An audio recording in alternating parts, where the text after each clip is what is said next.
तेज की ब्रह्मा बनके घर परिवार राष्ट्र को चलाती है। बहन जी सुकामा बहन जी हमारा रुड़की में विश्ववारा गुरुकुल चला रही है, जहां की कन्याएं वेदों का ऐसा सस्वर वेद पाठ आज सुनने को मिलेगा। मैं बहन जी को कहूंगा मातृशक्ति का प्रतिनिधित्व करते हुए बहन जी आकर के अपना संदेश देंगी। आचार्य बहन जी। बोलिए महर्षि दयानंद जी महाराज की, गुरुवर विजयानंद की, स्वामी श्रद्धानंद जी महाराज की। आचार्य बहन जी।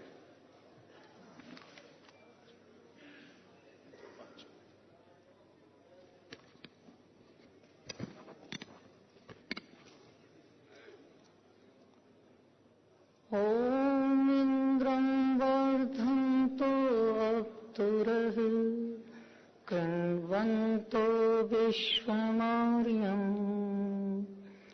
अपघ्नन्तो अरावणः। ओम शान्तिः शान्तिः शान्तिः। इस विशाल सभागार में समुपस्थित पूज्य संन्यस्त मंडल एवं वंदनीय विद्वद्गण और हमारे इस कार्यक्रम के पुरोधा के रूप में जिन्होंने बहुत बड़े स्वप्न के साथ इस कार्यक्रम के आयोजन किया और हम सबको एक गौरव प्रदान किया, माननीय डॉक्टर सत्यपाल सिंह जी और समस्त वंदनीय मातृशक्ति और मेरे आदरणीय आर्य महानुभाव।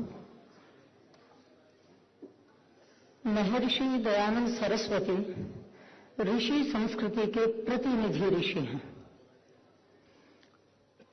और उन्होंने उसी आर्ष प्रज्ञा के प्रकाश में अनेक क्षेत्रों में जो क्रांति की, उस क्रांति को हम एक मौलिक स्तर पर अनुभव कर सकते हैं।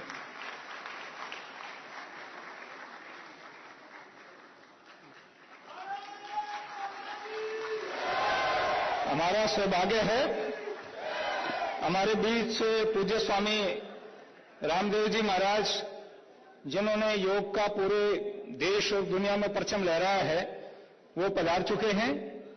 स्वामी चिदानंद जी महाराज, जो पूरे भारत और पूरी दुनिया में जिनको लोग जानते हैं, वो भी हमारे बीच आ चुके हैं। मैं दोनों संतों का बहुत बहुत हार्दिक अभिवादन करता हूं, स्वागत करता हूं। धन्यवाद।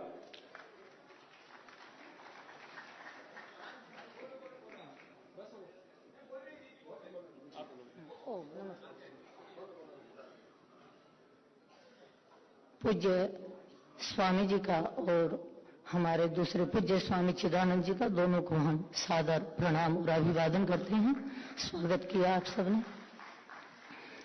मैं आप सबसे निवेदन कर रही थी कि महर्षि दयानंद सरस्वती ऋषि संस्कृति के प्रतिनिधि ऋषि हैं। मैं समझती हूं संभवतः उसी आर्ष प्रज्ञा के प्रकाश में उन्होंने जो अनेक क्षेत्रों में क्रांति की, वो क्रांति ऐसी थी जो मूल तक पहुंच करके उसने समस्त व्यक्तिगत स्तर पर, पारिवारिक स्तर पर, सामाजिक स्तर पर और राष्ट्रीय स्तर पर एक ऐसी नई दिशा दी जिसके संदर्भ में हम अपने समस्त कार्य क्षेत्रों को देख सकते हैं। अध्यात्म के क्षेत्र में महर्षि देव दयानंद ने एक ऐसी क्रांति की है कि जहां पर अध्यात्म एक विसंगतिकरण का कारण बन रहा था, वहां पर एक ईश्वर की पूजा, निराकार ईश्वर की पूजा, ईश्वर जीव प्रकृति, इन तीनों के त्रैतवाद की स्थापना करके, इन तीनों के सत्य स्वरूप को समझ करके हमारे सामने अध्यात्म का सच्चा स्वरूप प्रकट कर दिया। उससे आगे हम शिक्षा के क्षेत्र में देखते हैं, वहां पर महर्षि देव दयानंद ने एक ऐसी क्रांति की है कि जहां पर शिक्षा की परिभाषा को हमारे जीवन के साथ जोड़ दिया है। केवल वो शब्दों के साथ नहीं है, हमारे जीवन के साथ जोड़ करके ऐसी दिशा दी।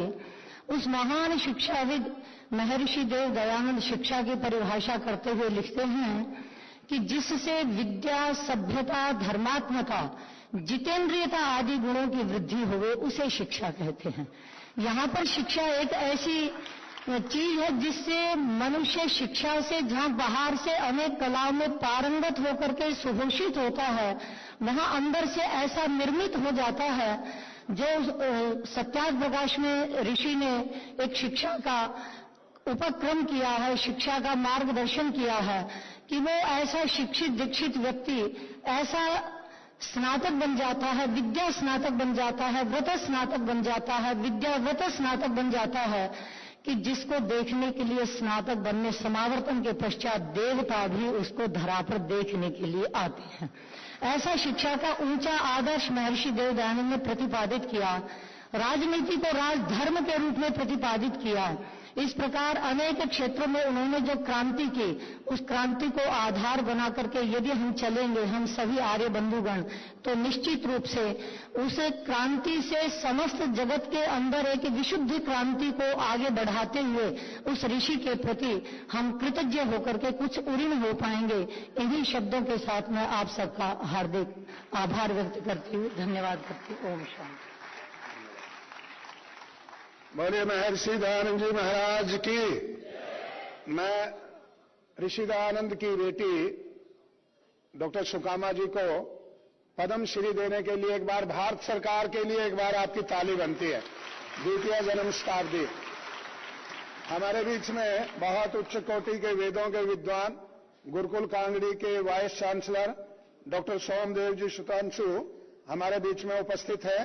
अभी आप लोगों ने देखा होगा भारत के माननीय गृह मंत्री अमित शाह जी दीक्षांत समारोह पर गुरुकुल कांगड़ी के अंदर पधार करके और स्वतंत्रता संग्राम, दलितों उद्धार, समाज सुधार, शिक्षा में स्वामी श्रद्धानंद जी के योगदान का जिस भावपूर्ण आपने वर्णन किया, डॉक्टर सोमदेव जी के लिए एक बार तालियां बजाइए। ऐसी यशस्वी संस्था के आप वाइस चांसलर हैं।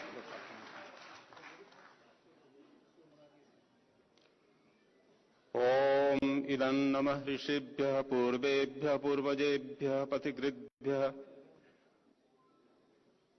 संपूर्ण विश्व में योग और ऋषि संस्कृति की डिंडिम घोष करने वाले श्रद्धेय स्वामी रामदेव जी महाराज, पूरे विश्व में भारतीय संस्कृति, वैदिक संस्कृति के प्रचार प्रसार करने वाले सम्मान्य पूज्य स्वामी चिदानंद जी महाराज, इस कार्यक्रम के पुरोधा आर्य समाज के प्रखर वक्ता श्रद्धेय डॉक्टर सत्यपाल सिंह जी, जो कि संसद में अपनी आर्य सभ्यता, वैदिक सभ्यता का डिंडिम घोष करते रहते हैं, श्रद्धेय संन्यास्त मंडल, मातृशक्ति, धर्म प्रेमी सज्जनों,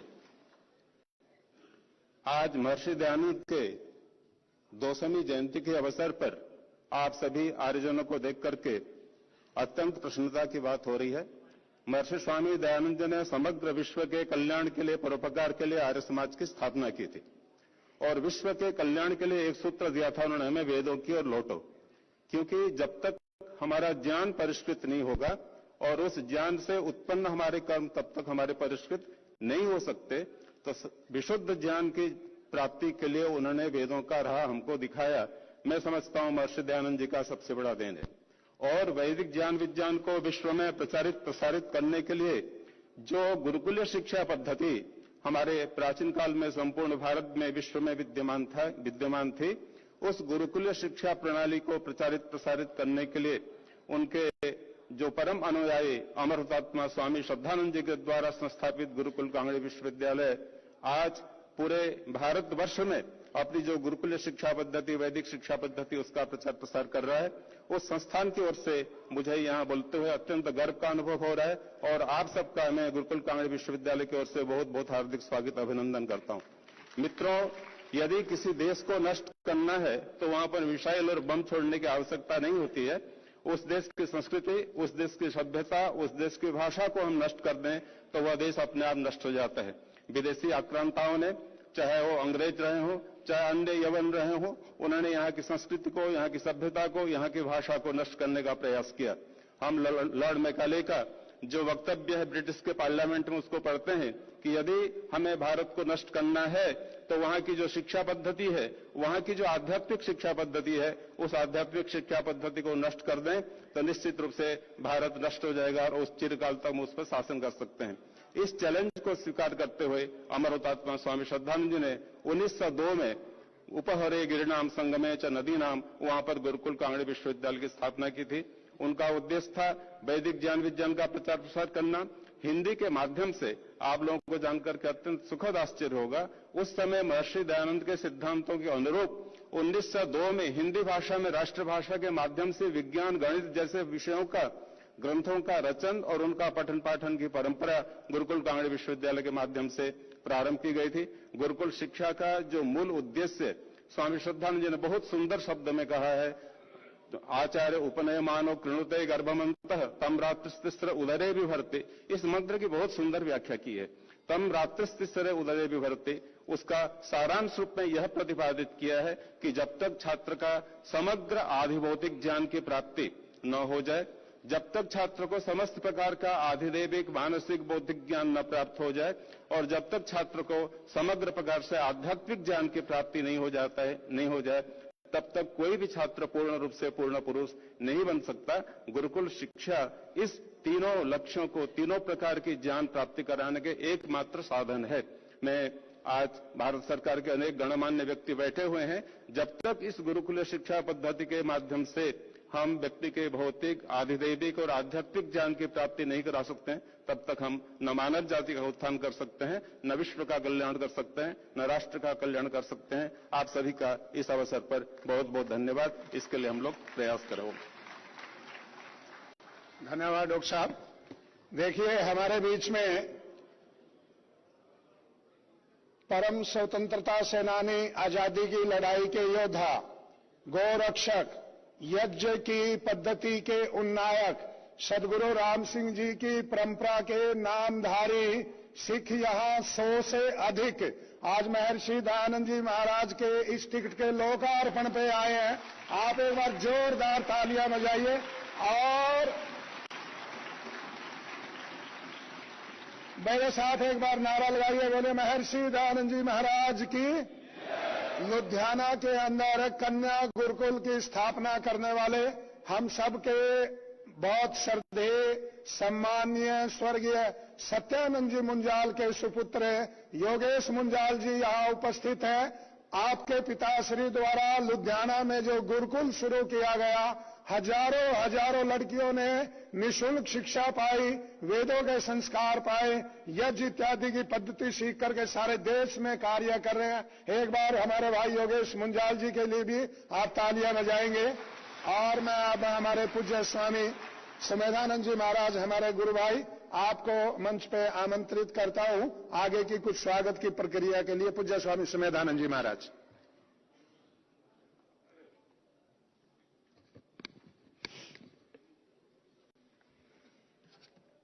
ओम।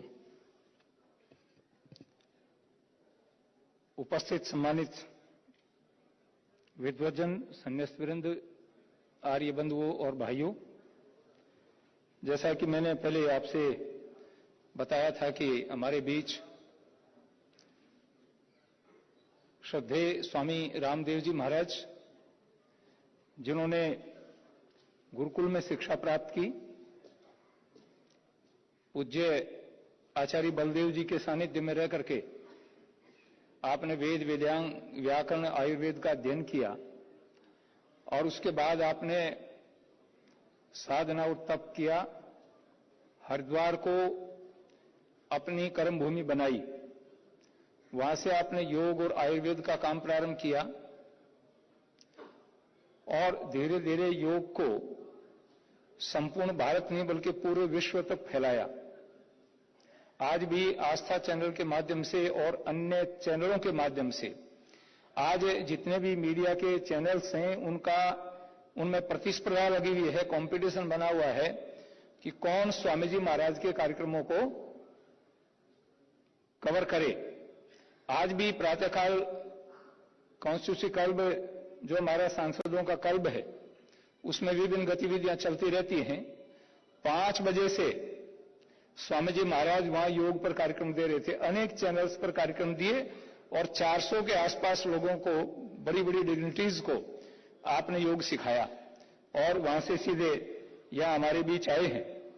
आपका ही पुरुषार्थ है।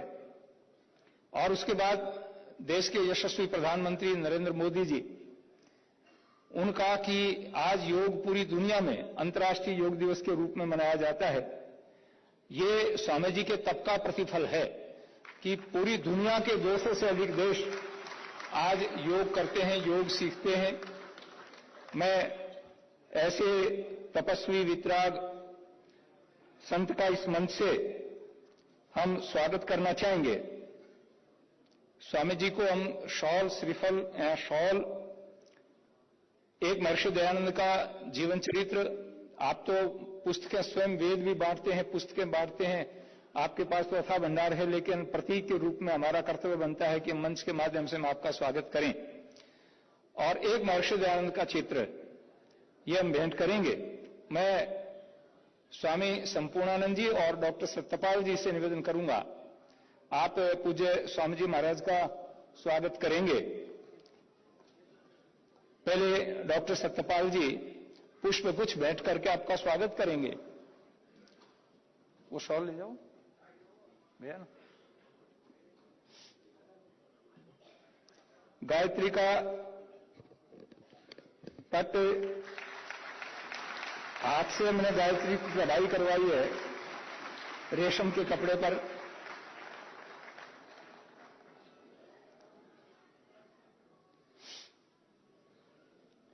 महर्षि दयानंद का चित्र,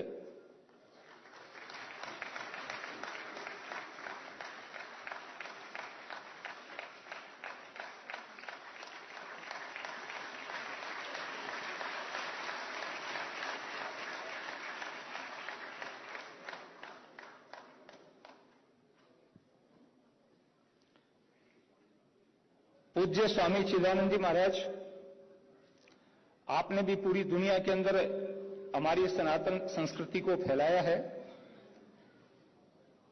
बहुत बड़ा सेवा का कार्य आप करते हैं। वेद, वेदांग, दर्शन, साहित्य, व्याकरण आदि का आपका अध्ययन है। आपके स्वागत के लिए हमारे यहां वेद का काम कर रहे हैं स्वामी प्रणवानंद जी महाराज से निवेदन करूंगा। पूज्य स्वामी जी महाराज पधारेंगे। आप और माननीय डॉक्टर सतपाल जी आपका साथ देंगे, क्योंकि मेरी ड्यूटी यहां है, डॉक्टर साहब की वहां रहेगी। हम दोनों मिलकर के इस काम को चलाएंगे।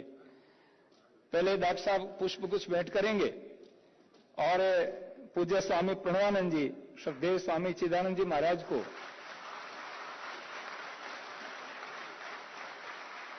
पुस्तक भेंट करेंगे, चित्र भेंट करेंगे, शॉल भी पहनाएंगे। शॉल भी दे दीजिए।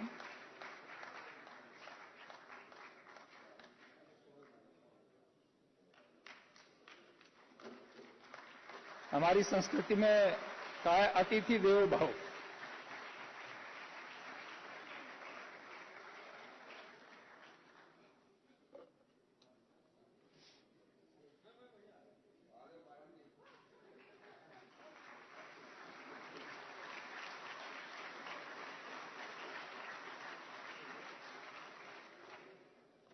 धन्यवाद बहुत बहुत।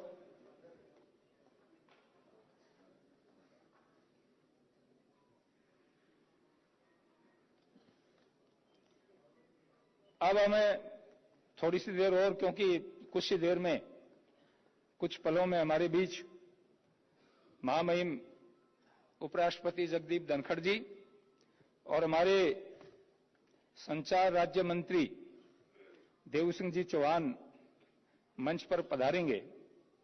उससे पहले मैं हमारे यहाँ उत्तर प्रदेश सभा के प्रधान भाई देवेंद्र पाल जी आए हुए हैं, उनसे निवेदन करूंगा कि वो पधारे और 2 मिनट के लिए संदेश देंगे। 2 मिनट के लिए अपना संबोधन रखेंगे। देवेंद्र पाल जी।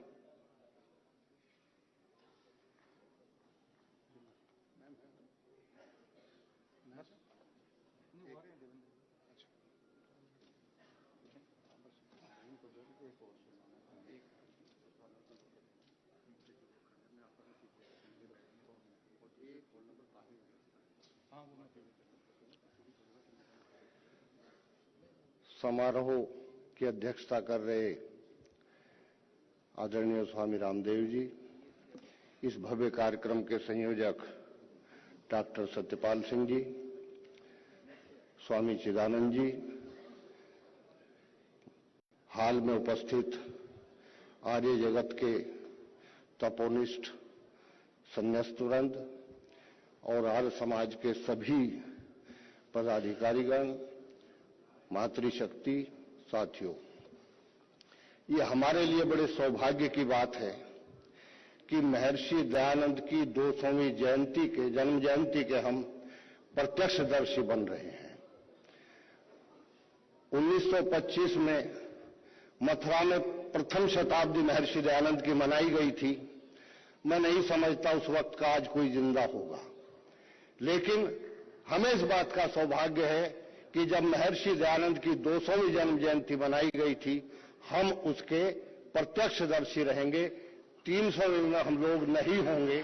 मैं आप सभी को उत्तर प्रदेश सभा की ओर से, आर्य समाज की ओर से बधाई देना चाहता हूं और खास तौर पर डॉक्टर सत्यपाल सिंह जी को, उनकी टीम को, स्वामी सुमेधानंद जी को, जिनकी वजह से आज भारत की सबसे बड़ी पंचायत एक शोभायमान है कि आप देश की पंचायत में हैं और आर्य समाज से ऐसे ऐसे लोग आज वहां पहुंच रहे हैं।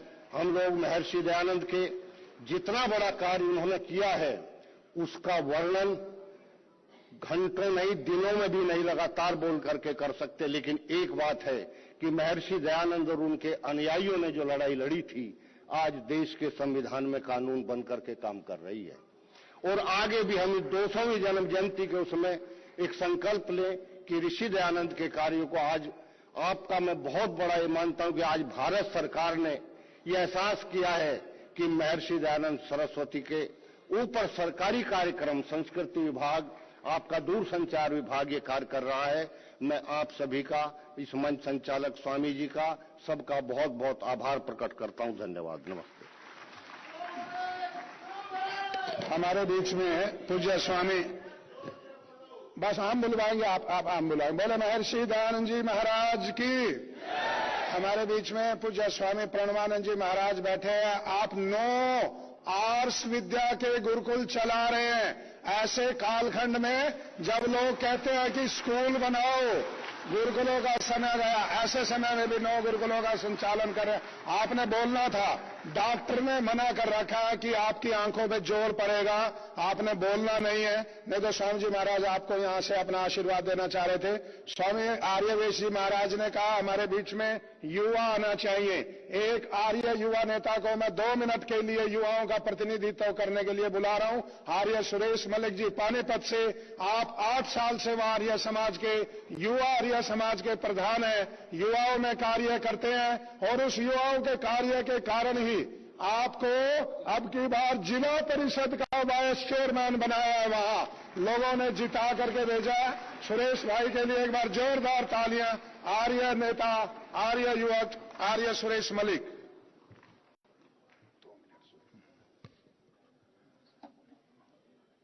आर्य समाज और भारत की आदर्श परंपराओं और महान संस्कृति के पोषक और ध्वजवाहक मंच पर उपस्थित और मेरे सामने बहुत ही आदर और मान सम्मान के योग्य सभी समस्त सन्यासीगण और हाल में उपस्थित सभी आर्यगण और मातृशक्ति, आज भी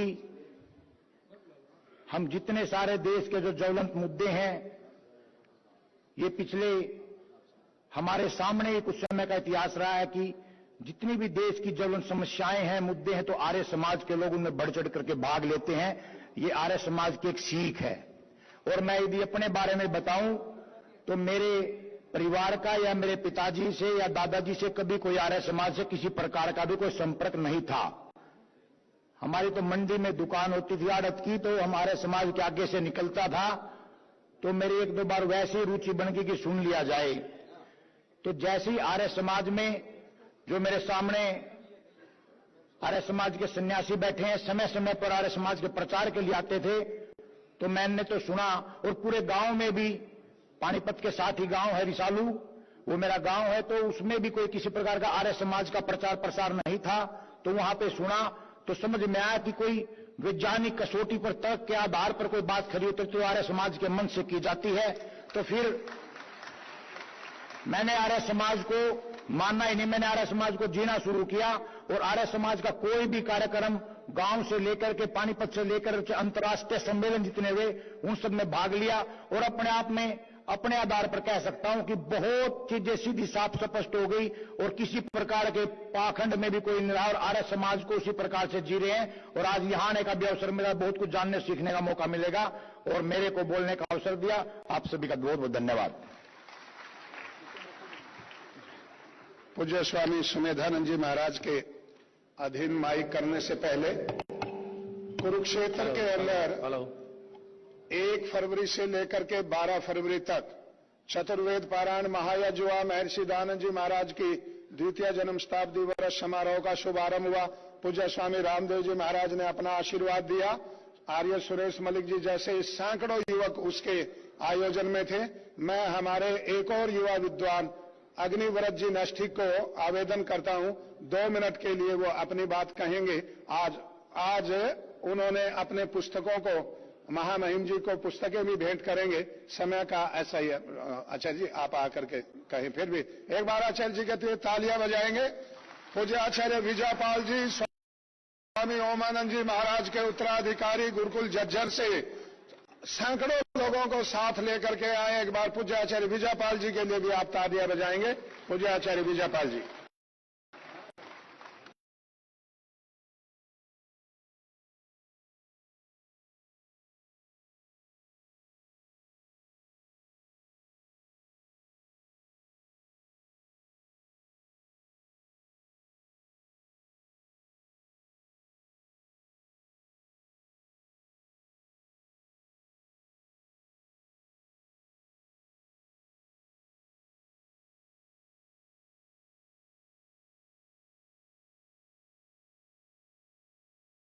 महाराज, संयोजक माननीय डॉक्टर सत्यपाल सिंह जी, स्वामी चिदानंद जी महाराज, उपस्थित सभी सन्यासी ब्रह्म, विद्वजन, आर्य सज्जनों, 2 मिनट में मैं केवल ये कहना चाहूंगा कि जो भी चर्चा की गई एक डॉक्टर शास्त्री जी ने कि ऋषि दयानंद का सबसे बड़ा काम था वेद का काम, लेकिन ऋषि दयानंद से पहले वेद का नाम बहुत लिया जाता था। ऋषि दयानंद का सबसे बड़ा काम था वेद का उसके सही स्वरूप को संसार के सामने प्रस्तुत करना।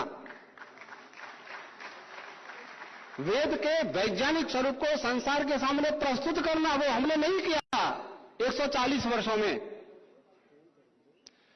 आर्य समाज का तीसरा नियम, आर्य समाज के विशाल वृक्ष की जड़ है, इस जड़ को हमने नहीं सींचा और इस जड़ को सींचने के लिए मैंने अत्रेय ब्राह्मण का वैज्ञानिक भाष्य किया जिसका नाम है वेद विज्ञान आलोक। बहुत बड़ा ग्रंथ है, 11 किलो वजन है। उसी को मैं महामहिम उपराष्ट्रपति महोदय को भेंट करूंगा। उस ग्रंथ के विषय में कुछ बातें कहूंगा। यह वह ग्रंथ है जिसके आधार पर मैंने विश्व के नोबेल पुरस्कार विजेताओं को चैलेंज किया है और उन्होंने स्वीकार भी किया कि हम आपका उत्तर नहीं दे सकते। इसी ग्रंथ के आधार पर वैदिक रश्मि थ्योरी नाम से यूरोपियन देश, इंग्लैंड और यूएसए में कॉपीराइट है, भारत में वेद विज्ञान आलोक नाम से है। इसी ग्रंथ की वैदिक रश्मि थ्योरी जो संसार की किसी भी सृष्टि विज्ञान की थ्योरी से बहुत आगे एडवांस है, इसी थ्योरी के आधार पर इंग्लैंड के वैज्ञानिक जो वास्तव में मूलतः ग्रीक वैज्ञानिक हैं, उनसे जब मेरी चर्चा हुई दूरभाषिया के माध्यम से, उन्होंने कहा इस ग्रह पर आप पहले व्यक्ति हैं जो पार्टिकल, जो एलिमेंट्री पार्टिकल से 6 स्टेज पीछे की बात कर रहे हैं। तो ये ग्रंथ संसार की दिशा को बदलने में सक्षम है, वर्तमान भौतिक विज्ञान की दिशा को बदलने में सक्षम है, आध्यात्मिक विज्ञान की दिशा को भी बदलने में सक्षम है। इसी ग्रंथ को मैं भेंट करूंगा और मैं आपसे सभी आर्यों से, देशवासियों से ये कहना चाहूंगा कि बौद्धिक दासता से लड़ने का समय है। सबसे बड़ा शत्रु हमारी बौद्धिक दास्ता है। राजनीतिक दास्ता, आर्थिक दास्ता बाद में आती है, बौद्धिक दास्ता आती है। यह ग्रंथ बौद्धिक दास्ता से लड़ने के लिए सबसे बड़ा हथियार है। आइए इस हथियार को अपनाएं, हमारा साथ दें। ओम शम। आपका बहुत बहुत धन्यवाद। आचार्य जी का बहुत धन्यवाद। सज्जनों, बहुत 2 मिनट का समय कम बचा है। महामहिम उपराष्ट्रपति जी पधारने वाले हैं परिसर में। महर्षि दयानंद जी महाराज के विचारों के अनुसार, शिक्षा पद्धति के अनुसार भारत की शिक्षा पद्धति हो, ये माननीय नरेंद्र मोदी जी, भारत के यशस्वी प्रधानमंत्री को सारा आर्य जगत आज तालियां बजा करके धन्यवाद देता है। भारतीय शिक्षा बोर्ड बनाया और उसका चेयरमैन पूज्य स्वामी रामदेव जी महाराज को बनाया। अब सारी शिक्षा पद्धति भारतीय होगी। MP सिंह जी, बस हो गया। माननीय MP सिंह जी यहाँ पर विद्यमान है, उपस्थित हैं। मैं उनसे निवेदन करूंगा 2 मिनट के लिए आकर के उससे सारे की सारा भारतीय शिक्षा पद्धति की जो व्यवस्था एक समय में, एक स्वर में कहेगा जग सारा, ये ऋषियों का बूढ़ा भारत है गुरु हमारा, ये ऋषियों का बूढ़ा भारत है गुरु हमारा। हमारी कन्या गुरुकुल की बालिकाएं और आचार्य जी से निवेदन करूंगा कि आप यहां आ जाएं मंच पर। बालिकाएं आ जाएंगी। जब दीप प्रज्वलन होगा तो आप वेद मंत्रों का पाठ करेंगी, इसलिए आपसे निवेदन है कि आप यहीं आ जाएं। ये जगह इनके लिए, आचार्य जी आप लोग उधर की सीट ले लें, ये खाली छोड़ दो उधर, ये वहीं आके बैठ जाएंगे। बेटी आप इधर आ जाओ, आप इस तरफ बैठ जाओ आकर के। हाँ, ये आइए डॉक्टर साहब।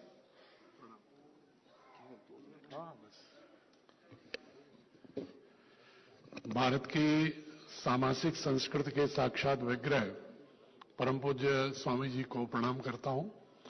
सनातन संस्कृति के संवाहक पूज्य स्वामी जी दयानंद जी को प्रणाम करता हूं और यहाँ सभी वेदज्ञ और भारतीय संस्कृति के ध्वजवाहक आर्यगण को प्रणाम करता हूं। भारतीय चूंकि 2 मिनट में ही अपनी बात रखनी है, तो मां पूज्य स्वामी जी की संकल्पना को इस अमृत महोत्सव वर्ष में यशस्वी प्रधानमंत्री जी ने एक विधिक स्वरूप दिया, जिसका मुख्य उद्देश्य ये है कि भारत में बच्चों का शिल्प भारतीय संस्कृति के गर्व और पूरी सांस्कृतिक यात्रा के साथ आप्लावित करते हुए होना चाहिए। और उसके मूल में जो भी आज के भी पाश्चात्य वैज्ञानिक, जैसा भी नैस्टिक जी कह रहे थे, मैं भी भौतिक विज्ञान का विद्यार्थी हूं मूलतः, लेकिन वेदों का अध्ययन करने का प्रयास इसीलिए किया कि देखें, मेरी नैस्टिक जी से 1-2 बार बात भी हुई है दूरभाष पर। मैंने कोशिश हमारी यही है कि बच्चों को इस रूप में उनका गठन, शिल्प, गढ़न किया जाए कि वे गौरव महसूस करें अपनी भारतीय संस्कृति में, और जो भारतीय संस्कृति एक वैश्विक संस्कृति रखने की दक्षता प्रारंभ से ही रखती थी, वो आदि संस्कृति के रूप में स्थापित है, उसके मूल्यों के साथ बच्चों को हम जोड़ें, उनके साथ आप्लावित करें। और वेदों में जो विज्ञान है, उपनिषदों में जो विज्ञान है, जो पार्टिकल फिजिक्स की थ्योरी है, चाहे वो स्ट्रिंग थ्योरी है, उन सारे सिद्धांतों को हम बच्चों को बताने की कोशिश करें कि हमारे पूर्वज किसी जादू टोने अंधविश्वास के पीढ़ी के नहीं थे, बल्कि वो पूर्णतः सृष्टि विज्ञान, भौतिक विज्ञान, रसायन विज्ञान, खगोल विज्ञान सभी के ज्ञाता थे। चूंकि समय कम है, कभी फिर मैं आर्यगणों से भारतीय शिक्षा बोर्ड के बारे में विस्तार से उसकी विशेषताओं और विशिष्टताओं पर चर्चा करने का अवसर मिलेगा। मां सरस्वती देंगी तो पुनः आपसे चर्चा करेंगे। मैं बहुत आप सभी को प्रणाम करता हूं, सिर्फ इस आह्वान के साथ कि आइए भारतीय शिक्षा बोर्ड का जो गठन हुआ है उसके अनुरूप बच्चों के शिल्प में आप भी अपनी ओर से पूरी निष्ठा के साथ जुड़ें। बहुत बहुत प्रणाम।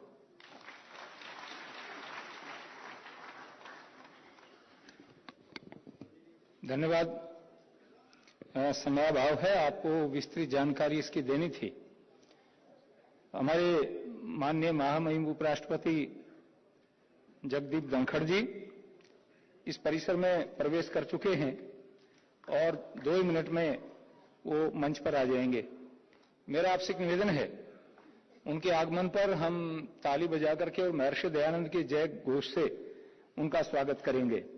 मैं यहां से महर्षि दयानंद की जय बोलूंगा, आप मेरे साथ में साथ देंगे। ये मेरा निवेदन। एक सूचना मैं फिर आपसे निवेदन करूंगा कि जो लोग खड़े हैं वो बैठ जाएंगे, कोई भी खड़ा नहीं रहेगा, केवल जो हमारे सुरक्षा के लोग हैं वही खड़े रहेंगे, बाकी लोग कोई भी खड़ा नहीं रहेगा। इसके अतिरिक्त निवेदन है, मैंने जैसे सूचना दी थी कि आप यहां से जब निकलेंगे तो बाईं ओर से आप बाहर निकलेंगे, उस समय आपको भोजन के पैकेट्स मिलेंगे, आप वो भोजन के पैकेट्स लेंगे, लेकिन यहां इस परिसर में कोई भी भोजन नहीं करेगा, ये मेरा आपसे निवेदन है। भोजन आप सभी लोग बाहर ही जाकर के करेंगे, साथ में पानी की बोतल भी मिलेगी, ये निवेदन है। मैं पुनः आपसे निवेदन करूं कि हमारा सौभाग्य है महर्षि दयानंद सरस्वती जिन्होंने जिस समय देश गुलामी की जंजीरों में जकड़ा पड़ा था, अंधविश्वास, पाखंड, अज्ञानता से पूरा देश छाया हुआ था अंधकार में, उस समय महर्षि का प्रादुर्भाव हुआ, उनका जन्म हुआ और उनको गुरु विरजानंद के रूप में एक ऐसे मार्गदर्शक मिले कि जिन्होंने वेदों का वास्तविक स्वरूप क्या है। देखिए, हमारे बीच माननीय महामहिम उपराष्ट्रपति जगदीप धनखड़ जी सामने मंच के ऊपर प्रवेश कर गए हैं। ताली बजा करके हम सब उनका स्वागत करते हैं। उनके साथ उनकी धर्मपत्नी भी हैं, मैं उनका भी, हमारी बहन डॉक्टर सुदेश धनखड़ जी वो भी साथ में हैं, हमारे माननीय मंत्री जी श्री देवू सिंह जी चौहान भी साथ में हैं, मैं उनका भी हार्दिक स्वागत करता हूं। महर्षि दयानंद की, महर्षि दयानंद की, महर्षि दयानंद की, भारत माता की, भारत माता की। स्वागत है माननीय महामहिम उपराष्ट्रपति जगदीप धनखड़ जी। अब हम सब लोग खड़े हो जाएंगे और राष्ट्रगान होगा।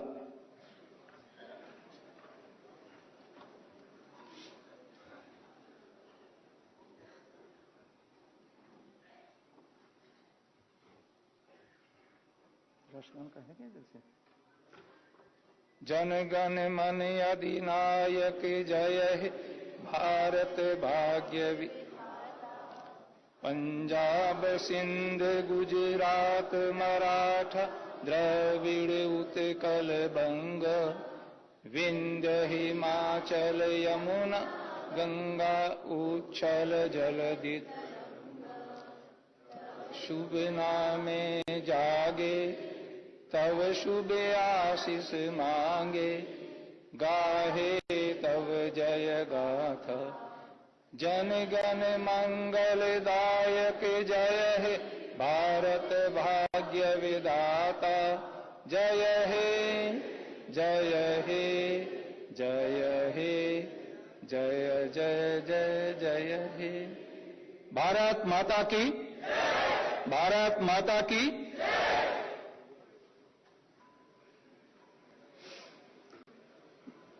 अब माननीय महामहिम उपराष्ट्रपति जी के स्वागत के लिए हम आपका स्वागत करेंगे। शॉल, महर्षि दयानंद का चित्र, गायत्री का पट और गुलदस्ते के साथ में माननीय डॉक्टर सतपाल सिंह जी आपका स्वागत करेंगे।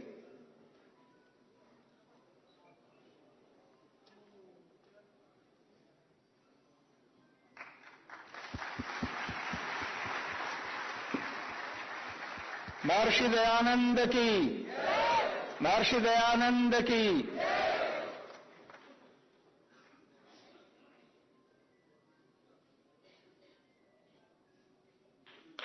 ताली बजा करके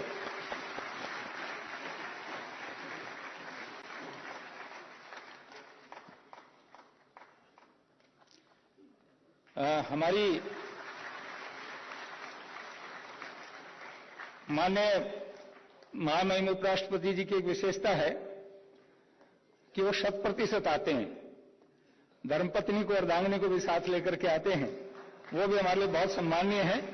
महर्षि दयानंद का तो ये मिशन था महिला शिक्षा का, महिला सशक्तिकरण का, तो हमारे बीच में उनकी धर्मपत्नी जो डॉक्टरेट की हैं, बहन सुदेश जी धनखड़, उनके स्वागत के लिए मैं श्रीमती अलका सिंह जी से निवेदन करूंगा, आप उनका स्वागत करें।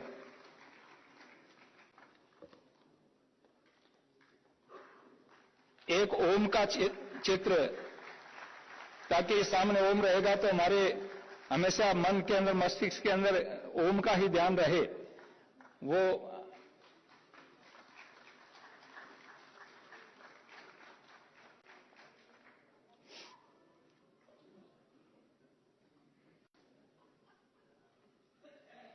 हमारे बीच में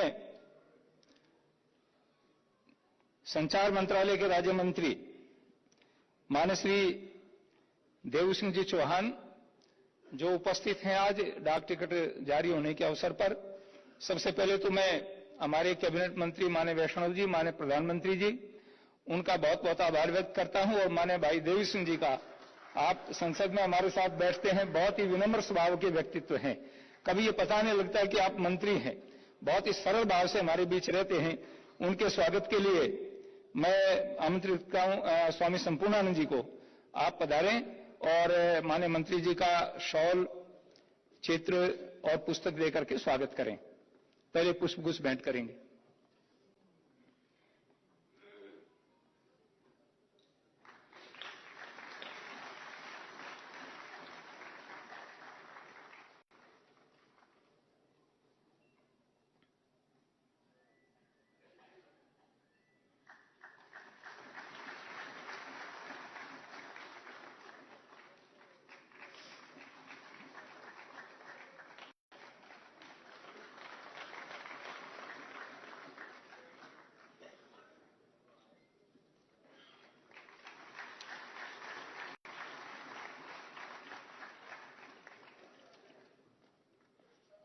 अब मैं हमारे सम्मानित मंचस्थ अतिथियों से निवेदन करूंगा, इस कार्यक्रम का उद्घाटन हम दीप प्रज्वलन के साथ करेंगे।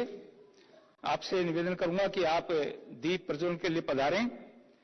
हमारी बेटियां जो कन्या गुरुकुल की छात्राएं हैं, और माननीय उपराष्ट्रपति महोदय से धनखड़ साहब को जानकारी देना चाहूंगा, एक किसान की बेटी जिनको पद्मश्री मिला है, उनकी ये छात्राएं हैं जो वेद पाठ करेंगी।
धन्यवाद हमारी बालिकाओं का भी और सभी सम्मानित अतिथियों का।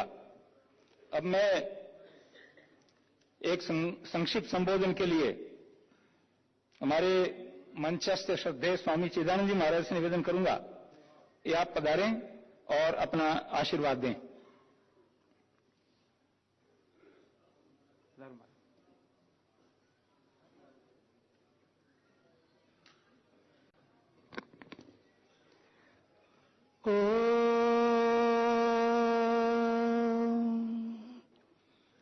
असतो मा सद्गमय तमसो मा ज्योतिर्गमय मृत्योर्मा अमृतं गमय।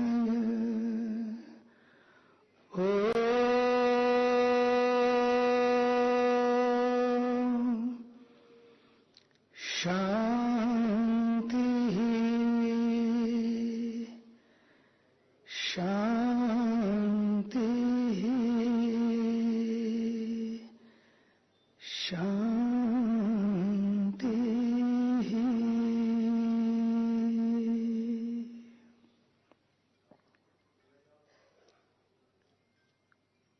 परम सम्माननीय, जिन्होंने पूरे विश्व में योग और आयुर्वेद के माध्यम से भारतीय संस्कृति का परचम लहराया, ऐसे मेरे प्रिय, अभिन्न और आदरणीय पूज्य स्वामी रामदेव जी महाराज, ये भारत का सौभाग्य है कि भारत के पास इतने सरल, इतने सजग और संवेदनशील उपराष्ट्रपति भारत को प्राप्त हुए हैं। ऐसे हमारे परम सम्माननीय, परम आदरणीय श्री जगदीप धनखड़ जी एवं उनकी सौभाग्यवती धर्मपत्नी श्रीमती सुदेश धनखड़ जी, और साथ ही साथ केंद्र में जिन्होंने अपने परचम लहराए और पूरे भारत में जिन्होंने वैदिक संस्कृति को सामने रखते हुए शिक्षा और संस्कारों का शंखनाद किया, ऐसे हमारे आदरणीय श्री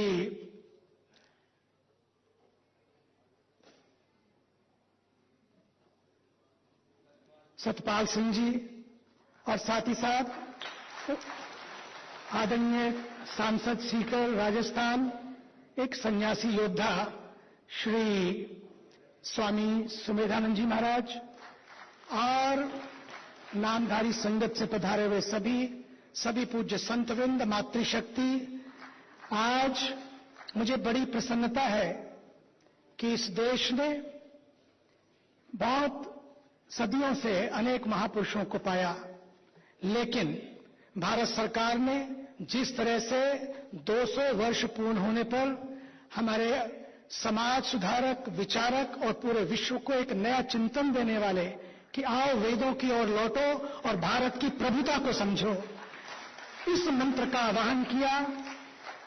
पूज्यपाद परम आदरणीय स्वामी दयानंद जी महाराज के 200वीं जयंती के वर्ष पर जिस तरह से पूरा साल समर्पित हुआ है और आज डाक स्मारक जारी किया जा रहा है, इसके लिए भारत सरकार और भारत सरकार के केंद्रीय संचार राज्य मंत्री श्री देव सिंह चौहान जी का भी मैं अभिनंदन करता हूं। मुझे आज 2-3 बातें कहनी हैं।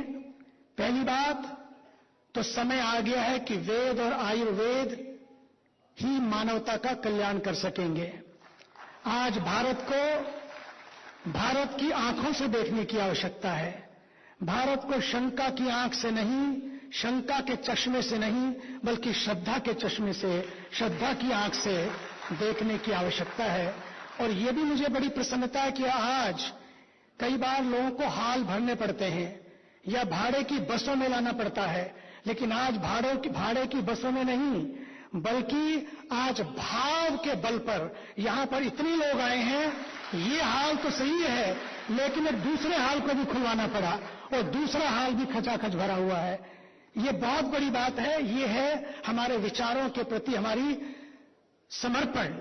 और देखिए, वैक्सीन इस देश में कोरोना आया, पूरे विश्व में आया, लेकिन जिस तरह से भारत ने इसका डटकर मुकाबला किया, यहां तक कि अमेरिका जैसा देश भी लड़खड़ा गया उस व्यवस्था में, उनको भी लगने लगा और पूरे विश्व को लगने लगा कि जब इस तरह की व्यवस्थाओं को देखा कि अभी हमारे लिए स्वास्थ्य की जो संरचना है पूरी नहीं है, क्योंकि आज वर्ल्ड हेल्थ डे है, विश्व स्वास्थ्य दिवस है, लेकिन हमारे आदरणीय ऋषियों ने और आदरणीय स्वामी दयानंद जी ने उस समय देखा कि इस भारत को उस चुनौतियों भरे काल में कि आज यदि किसी वैक्सीन की जरूरत है, क्योंकि एक वैक्सीन बनी और उसका पूरे विश्व में वितरण हुआ, लेकिन आज अगर किसी वैक्सीन की जरूरत है वो है वैदिक विचारों की वैक्सीन की। इसके लिए स्वामी दयानंद जी का योगदान अद्भुत योगदान है। और भारत के प्रधानमंत्री और अभी 1 साल के लिए उन्होंने जो समर्पित किया इस 200वीं साल के इस जयंती को, और उसके साथ साथ आदरणीय इस देश के एक दूसरे शेर आदरणीय श्री अमित शाह जी, जब अभी हमारे कुलाधिपति श्री सत्यपाल सिंह जी के उस कार्यक्रम में गुरुकुल विश्वविद्यालय में आए, उन्होंने जिस तरह से श्रद्धापूर्वक पूरे विश्व को एक संदेश दिया कि किस तरह से स्वामी दयानंद जी का योगदान है, आने वाली सदियां भी इसको भूल नहीं पाएंगी। मैं देख रहा हूं आज भारत के पास एक संस्कारी सरकार है, और जिसने केवल स्वामी दयानंद जी के लिए नहीं बल्कि उससे पूर्व कुछ दिन पहले 2 साहबजादे जिन्होंने अपने उस उम्र में, जो उम्र खेलने और खाने की होती है, उस उम्र में उनको चिनवा दिया गया, लेकिन उन्होंने अपने धर्म को नहीं छोड़ा, उसके लिए भी जिस तरह से भारत सरकार ने किया, और अब फिर जैन संप्रदाय के लिए भी ये है सरकार जो सबका साथ और सबका विकास चाहते हुए सबका सम्मान और सब है समान, इस दृष्टि से मानव एक समान, सबके भीतर है भगवान, इस भाव को रखते हुए ईशावास्यमिदं सर्वम की दृष्टि को लाते हुए आज जो उद्घोष हो रहा है, मुझे लगता है कि एक शंखनाद महाभारत का कुरुक्षेत्र की धरती पर हुआ, लेकिन दूसरा शंखनाद आज हो रहा है वेदों को लेकर, आयुर्वेद को लेकर, योग को लेकर। वो है महाभारत का नहीं बल्कि भारत को महान भारत बनाने का शंखनाद, और इसके लिए मैं आप सबकी साधना का वंदन करता हूं। धन्यवाद।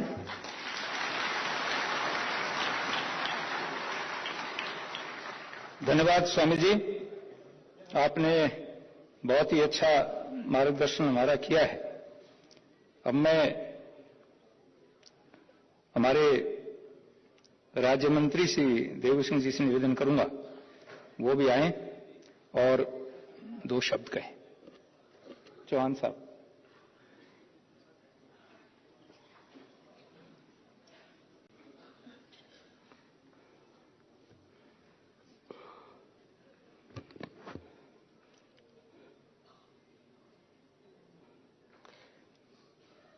आज के इस पावन अवसर पर मंचासीन भारतवर्ष के माननीय उपराष्ट्रपति महामहिम श्री जगदीप धनखड़ जी, माननीय डॉक्टर सुदेश धनखड़ जी, श्रद्धेय स्वामी रामदेव जी, माननीय सांसद तथा पूर्व मानव संसाधन तथा जल संसाधन राज्य मंत्री डॉक्टर सत्यपाल सिंह जी, माननीय सांसद स्वामी सुमेधानंद सरस्वती जी, श्रद्धेय स्वामी चिदानंद सरस्वती जी, श्री सुनील कुमार गुप्ता, माननीय उपराष्ट्रपति जी के सचिव, आर्य जगत के सभी प्रतिनिधिगण, सभी सन्यासीगण के चरणों में नमन। उपस्थित भाइयों और बहनों, हिमालय की ऊंचाई को फुटपट्टी से नापना कितना कठिन कार्य है, वैसा ही कार्य महर्षि दयानंद सरस्वती जी के व्यक्तित्व के बारे में हम बोल सकते हैं।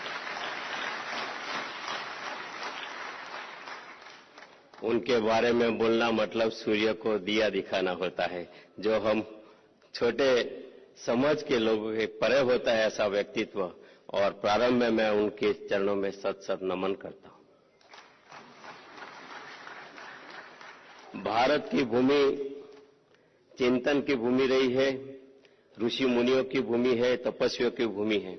उसी परंपरा में महर्षि दयानंद सरस्वती एक ऐसा स्वामी थे, ऐसे समाज सुधारक थे, वैसे राष्ट्रभक्त थे, जिन्होंने 19वीं सदी में एक निर्भीक योद्धा, जिन्होंने न समाज के पाखंड, अंधविश्वास और समाज के उन कुरीतियों के सामने आलेख जगाई, बल्कि इस देश को स्वराज्य का भी नारा देने वाले वो महान सन्यासी थे।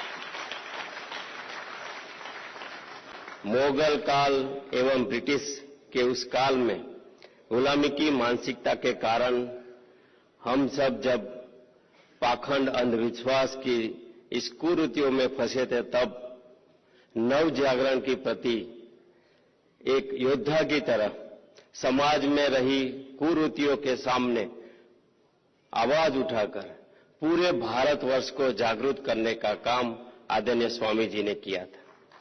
स्वामी जी के जीवन के बारे में बोलना बड़ी मुश्किल होता है, हम जैसे कार्यकर्ताओं के लिए वो प्रेरणा है, लेकिन उस समय भी गांधी जी ने भी बोला था कि छूत अछूत और अस्पृश्यता के बारे में अगर किसी ने मुझे प्रेरणा दी है तो स्वामी दयानंद सरस्वती जी ने।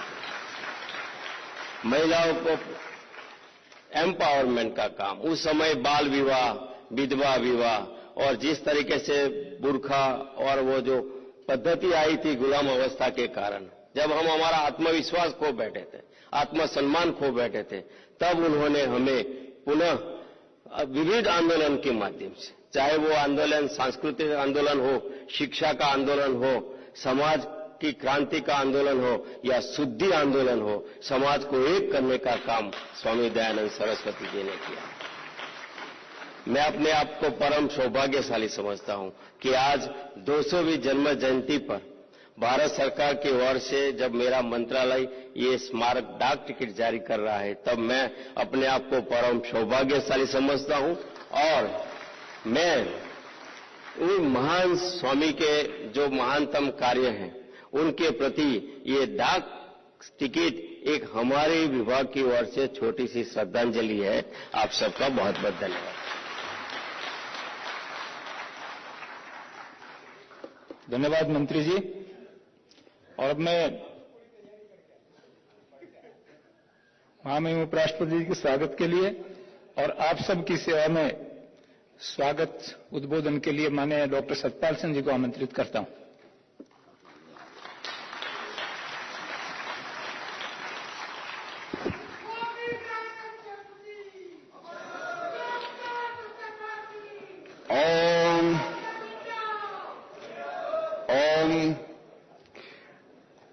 आजादी के इस अमृत काल में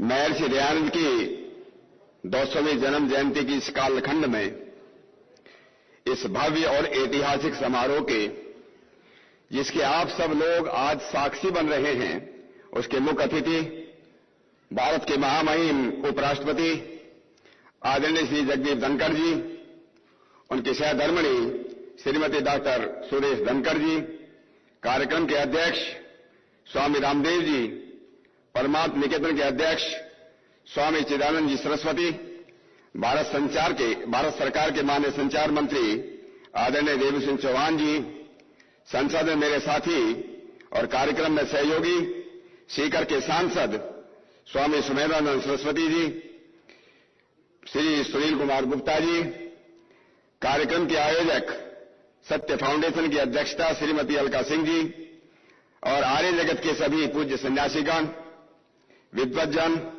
आर्य सज्जनों, मातृशक्ति, मीडिया के मित्रों और पुलिस प्रशासन के सभी अधिकारी और जवान, मैं आज कोई भाषण देने खड़ा नहीं हुआ हूं।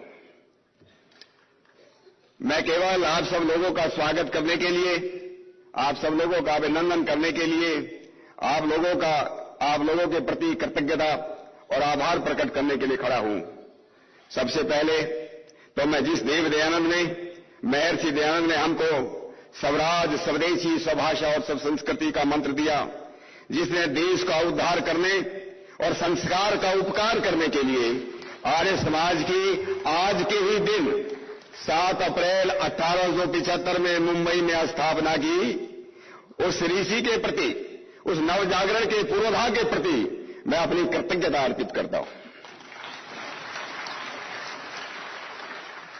दूसरा, आज के कार्यक्रम के मुख्य अतिथि देश के आदरणीय उपराष्ट्रपति श्री जगदीप धनखड़ जी ने इस कार्यक्रम के लिए अत्यंत व्यस्त होते हुए भी अपनी सहर्ष स्वीकृति दी।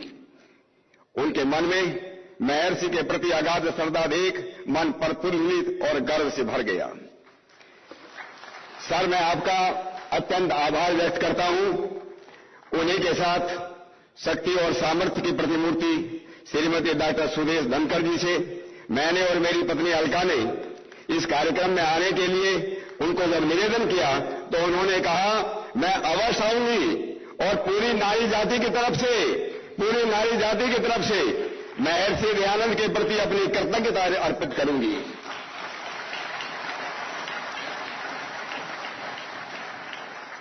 देव दयानंद नहीं आते तो इस देश में नारी जाति का उद्धार, उन्हें वेद पढ़ाने का अधिकार कौन देता और कब देता कौन कह सकता है।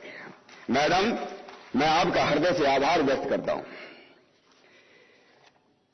तीसरा, मैं पूरे आर्य जगत की ओर से इस देश के दूरदर्शी और आदरणीय यशस्वी प्रधानमंत्री श्री नरेंद्र मोदी जी का आभार व्यक्त करता हूं कि उन्होंने केंद्र सरकार के स्तर पर पूरे 1 वर्ष के लिए महर्षि की 200वीं जयंती मनाने का ऐतिहासिक और साहसिक निर्णय किया और 12 फरवरी को इस जयंती का शुभारंभ किया। आज उन्हीं की प्रेरणा से भारत सरकार का संचार मंत्रालय महर्षि की स्मृति में एक डाक टिकट जारी कर रहा है। मैंने 13 जून 2022, 13 जून, कई महीने हो गए, 13 जून 2022 को आदरणीय देवी सिंह चौहान जी यहां पर बैठे हैं, मैं अपने उनको एक स्मारक डाक टिकट जारी करने के लिए एक पत्र लिखा और श्री देव सिंह चौहान ने अपनी अगली ही मीटिंग में 25 जुलाई 2022 को इसे मंजूर करके मुझे सूचित किया।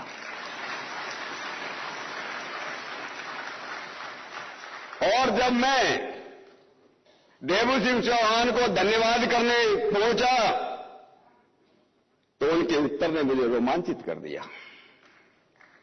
उन्होंने कहा, स्वामी दयानंद जैसे युग पुरुष के लिए, उनकी स्मृति में कुछ करने के लिए मेरा नाम जुड़ जाए, इससे बड़ा मेरा सौभाग्य नहीं हो सकता, इससे सौभाग्य नहीं हो सकता। तो धन्य है देवी सिंह जी आप। मैं आपका इस पवित्र काम के लिए और स्वयं इस डाक टिकट को जारी करने में उपस्थित रहने के लिए मैं आपका अभिनंदन भी करता हूं और आपका आभार भी व्यक्त करता हूं। समारोह के अध्यक्ष, युग पुरुष, योग ऋषि स्वामी रामदेव जी के प्रति अपनी कृतज्ञता प्रकट करने का के लिए मेरे पास कोई शब्द नहीं है। स्वामी जी महाराज, मेरे एक छोटे से निवेदन पर उन्होंने अपने सब काम छोड़ यहां आने की स्वीकृति दी। मित्रों, एक गंगा निकालने के लिए भगीरथ इतिहास में प्रसिद्ध हो गए, पर स्वामी रामदेव जी ने तो वेद, योग और आयुर्वेद की त्रिवेणी गंगा इस देश और दुनिया में प्रवाहित की है। उन्होंने ऋषि परंपरा में देव दयानंद के प्रति अपना जीवन सारा समर्पित कर दिया। स्वामी जी, इस कार्यक्रम में आपके आने के लिए आपका मैं सच से अभिनंदन करता हूं। परमार्थ निकेतन ऋषिकेश के संचालक पूज्य स्वामी चिदानंद जी महाराज के बारे में कौन नहीं जानता। जाति, मजहब और देश की दीवारें तोड़कर दिन रात मानवता की सेवा में पर्यावरण संरक्षण, गंगा सफाई अभियान, देश की सनातन संस्कृति विरासत के प्रति आपकी श्रद्धा और कार्य प्रेरणाप्रद है।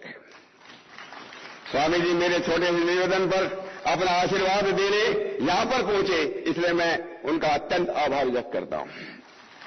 इस ऐतिहासिक और गौरवमय विज्ञान भवन में यह कार्यक्रम आयोजित करने के लिए सत्य फाउंडेशन की अध्यक्षता श्रीमती अलका सिंह जी का भी आभार व्यक्त करता हूं। उनके सहयोग के बिना शायद यह कार्यक्रम संभव ही न हो पाता।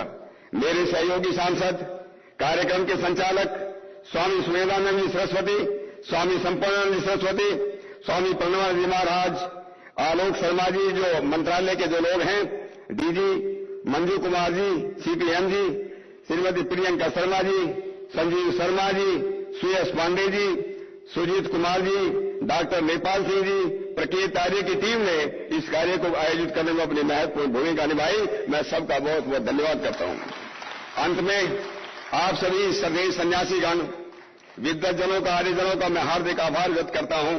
मैं तो देव दयानंद के प्रति यह कहकर अपनी कृतज्ञता अर्पित करता हूं, तेरी सूरत से नहीं मिलती किसी और की सूरत, तेरी सूरत से नहीं मिलती किसी और की सूरत। हम जहां में तेरी तस्वीर लिए फिरते हैं, तेरी अपने से तस्वीर लिए फिरता है। बहुत बहुत धन्यवाद।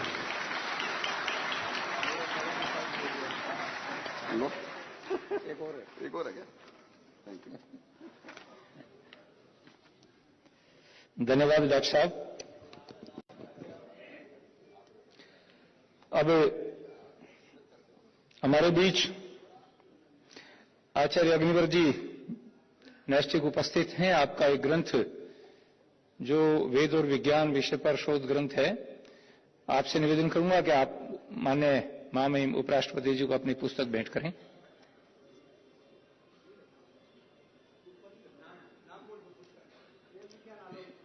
पुस्तक लाओ भाई।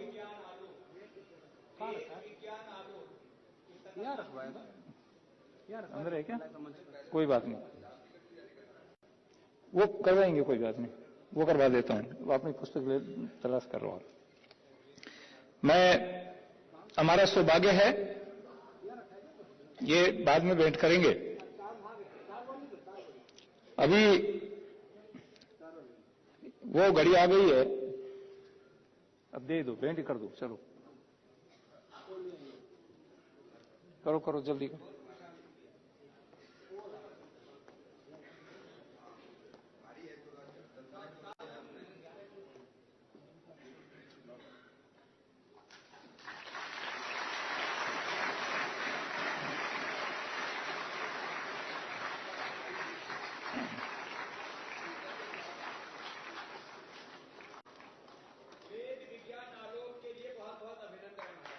धन्यवाद। अब वो घड़ी हमारे बीच आ गई है जिसके लिए हमने एक पूरा कार्यक्रम आयोजित किया है। हमारे देश के माननीय उपराष्ट्रपति महामहिम जगदीप धनखड़ जी, एक टिकट जो महर्षि दयानंद पर आज जारी हो रहा है, उसका एल्बम माननीय मंत्री देवू सिंह जी माननीय उपराष्ट्रपति महोदय को भेंट करेंगे और फिर उसका लोकार्पण होगा। हमारे मंच पर उपस्थित जितने भी अतिथि हैं, सबके हाथ में ये पुस्तक होगी। पहले माननीय उपराष्ट्रपति जी उसको खोल करके जारी करेंगे। आपकी सेवा में सूचनार्थ निवेदन है,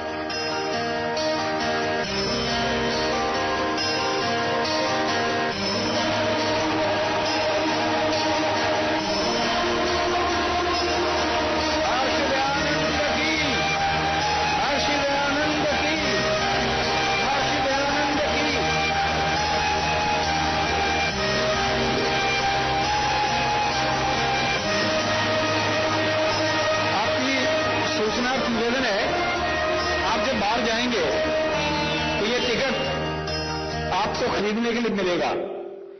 पहली खेप में 1 लाख टिकट जारी हुआ है।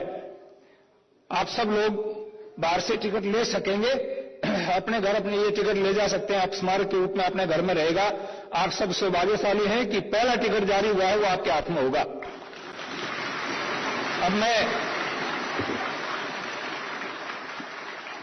निवेदन करूंगा उस महान व्यक्तित्व को, श्रद्धेय स्वामी रामदेव जी महाराज, जिनका उद्बोधन हम घंटों घंटों सुनते हैं। लेकिन आज मैंने महाराज से निवेदन किया, महाराज आज हम आपको समय में बांध रहे हैं, हमारी दृष्टता है, आप क्षमा करेंगे। पूज्य स्वामी रामदेव जी महाराज। बोले महर्षि देव दयानंद की, गुरुवर विरजानंद की, सत्य सनातन वैदिक धर्म की, वेद माता की। आज हम जिस महापुरुष को कृतज्ञता पूर्वक यहां पर स्मरण कर रहे हैं, और हम कृतज्ञ हृदय से जो हमारी सनातन हिंदू वैदिक संस्कृति के पुरोधा हैं, और आज जो सनातन वैदिक आर्य संस्कृति का गौरव काल चल रहा है, जिनके नेतृत्व में उन मोदी जी को भी कृतज्ञता पूर्वक प्रणाम करते हैं कि उन्होंने महर्षि दयानंद को इस रूप में याद किया। हमारे श्रद्धेय उपराष्ट्रपति जी, उनका नाम ही जगदीप है, वो जग में दीप की तरह प्रकाशित हैं, और धनखड़ है, मतलब वैसे भी धनखड़ भी और धाकड़ भी है। मैंने उनमें अप्रतिम ऊर्जा है। एक बार उनकी ऊर्जा के लिए भी अभिनंदन है। सदा आनंदित रहते हैं, आह्लादित रहते हैं, प्रसन्न रहते हैं। हमारी श्रद्धामयी बहन सुदेश जी उनकी इन प्रसन्नता को बढ़ाती रहती है। और आज यहां जो उपस्थिति यहां और इसके अलावा 2 हालों में और है, ये तो कम से कम यदि 1 लाख लोगों का भी कार्यक्रम होता तो भी उपस्थिति होती। ये तो जगह सीमित थी। फिर आपकी असीम श्रद्धा है ऋषि दयानंद के प्रति, क्योंकि पिछले 200 वर्षों में जितने भी सामाजिक, आर्थिक, राजनीतिक इस देश के एकता, अखंडता और संप्रभुता के लिए आंदोलन चले, उनकी नींव महर्षि दयानंद ने डाली। इसलिए उस महापुरुष को हम कृतज्ञता पूर्वक प्रणाम कर रहे हैं उनकी 200वीं जयंती पर। और अभी तो कार्यक्रम चल रहे हैं। अगले वर्ष जब महर्षि दयानंद की कृतज्ञता में उनके स्मृति के, उनके स्मरण के, उनको गौरव देने के 200 वर्ष पूर्ण होंगे तो लाखों लोगों के साथ एक बड़ा कार्यक्रम दिल्ली में करेंगे। और जो महर्षि कार्यक्रम करना मकसद नहीं है, जैसा महर्षि दयानंद चाहते थे वैसा देश और दुनिया बनाने के लिए हम प्रचंड पुरुषार्थ करेंगे। एवं वर्धन्तोत्तराः कण्वन्तो विश्वमार्यम् अपघ्नन्तो अरावणाः। जो सपना था महर्षि दयानंद का, मनोर्भव जनया दैव्यम जन्म। महर्षि दयानंद कोई संप्रदायवादी सन्यासी नहीं थे, कोई नया मत पंथ घड़ने के लिए पैदा नहीं हुए, न संप्रदायवादी थे और जातिवादी तो कतई नहीं थे, न पलायनवादी थे, न प्रमादी थे, पूर्ण वेदवादी, अध्यात्मवादी और राष्ट्रवादी सन्यासी थे। वो इस देश की एकता, अखंडता और संप्रभुता के लिए, देश की आजादी के लिए दीनहीन, दुखी, दरिद्र, जिनको अछूत कहकर के, शूद्र कहकर के अपमानित किया जाता था, इस देश में महर्षि दयानंद से पहले भी महापुरुषों ने यद्यपि पुरुषार्थ किया। ऐसे संत कबीर साहब को, संत रविदास जी को और साउथ के हम एक महान साधु वसवन्ना जी आदि को सबको प्रणाम करते हैं। लेकिन सारे समाज सुधारकों को यदि एक ढांचे में ढाल दिया जाए और उससे कोई व्यक्तित्व, कोई महामाया उत्पन्न होता है, उसका नाम महर्षि दयानंद है, जिन्होंने कोई समाज का ऐसा क्षेत्र नहीं छोड़ा जहां पर उन्होंने क्रांति नहीं की। लोग कहते थे स्त्री सूत्रों ने दियताम, ये ना कोई वेद वाक्य है, ना किसी महापुरुष का वाक्य है, ये कुछ लोगों ने अपनी भड़ास निकालने के लिए महर्षि दयानंद ने एक बात कही। इस देश का दुर्भाग्य रहा जो संस्कृत में लिखा उसको संस्कृति मान लिया। यह किसी महापुरुष का वचन नहीं था। स्त्री शूद्रो ना धियताम के विरुद्ध जाकर के स्त्री और शूद्रों को वेद किसी ने पढ़ाए तो महर्षि दयानंद। मात्र वेद की बात नहीं, समानता का दर्जा दिया। आज समानता की बात चारों ओर गूंज रही है, लेकिन मात्र स्त्री और शूद्र की बात नहीं। सब मनुष्य एक ईश्वर की संतान है, सब मनुष्य में एक समान आत्मा है। चाहे ब्राह्मण, क्षत्रिय, वैश्य, शूद्र, दलित, आदिवासी, वनवासी, पूरा विश्व का कोई भी व्यक्ति है, सब एक ईश्वर की संतान है। ये उद्घोष करने वाले महर्षि दयानंद। कोई भेदभाव नहीं, सारी भेदभाव की दीवारें जिन्होंने ढा दी, पूरी मानवता को एक सूत्र में बांधा और वेदों की ओर अपनी जड़ों से जोड़ने का बहुत बड़ा प्रचंड पुरुषार्थ किसी महापुरुष ने किया तो महर्षि दयानंद। पराधीन भारत में आज कोई कुरान की, चाहे उनकी गलत व्याख्या हो या उनके जो भी कुछ हो, भाई इसमें ज्यादा हम बोलना नहीं चाहते, हमारे धनखड़ जी के ऊपर कोई समस्या ना आ जाए, लेकिन कुरान की गलतियों को भी महर्षि दयानंद ने मुगलों के राज में खोला और सत्यार्थ प्रकाश में। बाइबिल के जो भी गलतियां थी, जो उनकी गलत व्याख्याएं कर रहे थे, या उसको जो भी कहो, सत्यार्थ प्रकाश में उन्होंने साहसपूर्वक अंग्रेजों के राज में भी जो कुछ बाइबिल के अंदर या बाइबिल की व्याख्याओं के अंदर गलत लिखा हुआ था समाज के सामने रखा। और तमाम मतपंथ संप्रदायों में जिस समाज में वो पैदा हुए, खुद एक ब्राह्मण परिवार में पैदा होकर के किसी एक जाति विशेष ने भी पाखंड किया तो उसके ऊपर भी प्रहार करने का साहस महर्षि दयानंद ने किया। कोई उन्होंने इस मामले में सत्य के साथ कोई समझौता नहीं किया। सत्य की कोई प्रचंड इस दुनिया के लिए आदर्श हो सकते हैं तो महर्षि दयानंद है, और सत्यार्थ प्रकाश उसका सबसे बड़ा उदाहरण है। और आज मैं यदि आपके सामने खड़ा हूं तो सत्यार्थ प्रकाश का ही प्रोडक्ट हूं, महर्षि दयानंद की बदौलत। ये अलग बात है कि हमने युग धारा के अनुरूप थोड़ा सहता सा लोगों के ऊपर चोट की है। बड़ा कई बार प्रहार भी इतना गहरा हो जाए कि घाव बहे ना तो थोड़ी दिक्कत हो जाती है। तो हम धीरे धीरे करके सारे घाव भर रहे हैं और महर्षि दयानंद जैसा चाहते थे वैसा भारत बनाने के लिए अपने अपने स्तर पर आप सब भी पुरुषार्थ कर रहे हैं। जब मुझे डॉक्टर सत्यपाल जी, एक बार इस महायुद्धा के लिए भी अभिनंदन है। जब पुलिस में थे तब भी ऐसे झंडे गाड़ते थे, मुंबई में पहुंचे तो भी झंडे गाड़ते रहे, और अब भी सत्य फाउंडेशन के द्वारा झंडे गाड़ ही रहे हैं। इन्होंने एक किताब लिखी थी आज से 25 साल पहले, जब मैंने पढ़ा इंसान की तलाश में, और इंसान तो मिला हो या ना मिला हो, सत्यपाल हमें जरूर मिल गया। ये भी इंसान की तलाश का। और आज भारत की संसद में भारत और भारतीयता के वेदों के स्वर के उद्गाता के रूप में, महर्षि दयानंद के शिष्य के रूप में पूज्य स्वामी हमारे सुमेधानंद जी और हमारे डॉक्टर सत्यपाल जी का एक बार जोरदार अभिनंदन होना चाहिए। यह हमारे ऋषि संस्कृति के ध्वजवाहक है। हमारे श्रद्धेय चिदानंद जी मुनि जी महाराज, इनके पिताजी भी आर्य समाजी थे। हमारे पूज्य स्वामी अवधेशानंद जी महाराज, जो हमारे अखाड़ों के बहुत बड़े महापुरुष हैं और जूना अखाड़ा के आचार्य महामंडलेश्वर, उनके पिताजी भी आर्य समाजी थे। श्री श्री रविशंकर जी भी आर्य समाज से ही निकले और तब जाकर के कुछ तर्क और कुछ विवेक उनके अंदर जागृत हुआ। आज जो है जितने भी महापुरुष हैं, कौन किसका नाम ले, आज इस देश के जो सबसे बड़े हम सब के आशा और विश्वास के प्रतीक हैं, हमारे श्रद्धेय मोदी जी भी महर्षि दयानंद के विचारों को जीते हैं। हमारे अमित शाह जी, कौन ऐसा व्यक्ति, कौन दुनिया में कोई भी प्रगतिशील विचारों का व्यक्ति होगा वो महर्षि दयानंद से प्रभावित और प्रकाशित हुए बिना रह नहीं सकता। तो खैर, अभी मैं तो थोड़ा सा अपने अंतर के भाव कहने के लिए आया था, महाराज जी इधर बगल में आके खड़े हो गए। तो धनखड़ जी ने कहा कि सुनना तो मैं भी बहुत चाहता हूं, लेकिन समय की मर्यादा है। लेकिन मैं बस कोई भाषण देने के लिए नहीं आया, मैं तो एक बात कहने के लिए आया हूं। महर्षि दयानंद जो वेदों का गौरव देखना चाहते थे, मैं उसको 4-5 शब्दों में कह रहा हूं। उस वेद संस्कृति, योग संस्कृति, उस सनातन संस्कृति, उसका गौरव हम देश में नहीं, अब तो वैदिक सनातन धर्म का झंडा और गौरव हम पूरी दुनिया में दिखाएंगे, गाड़ेंगे। वो वक्त आ गया।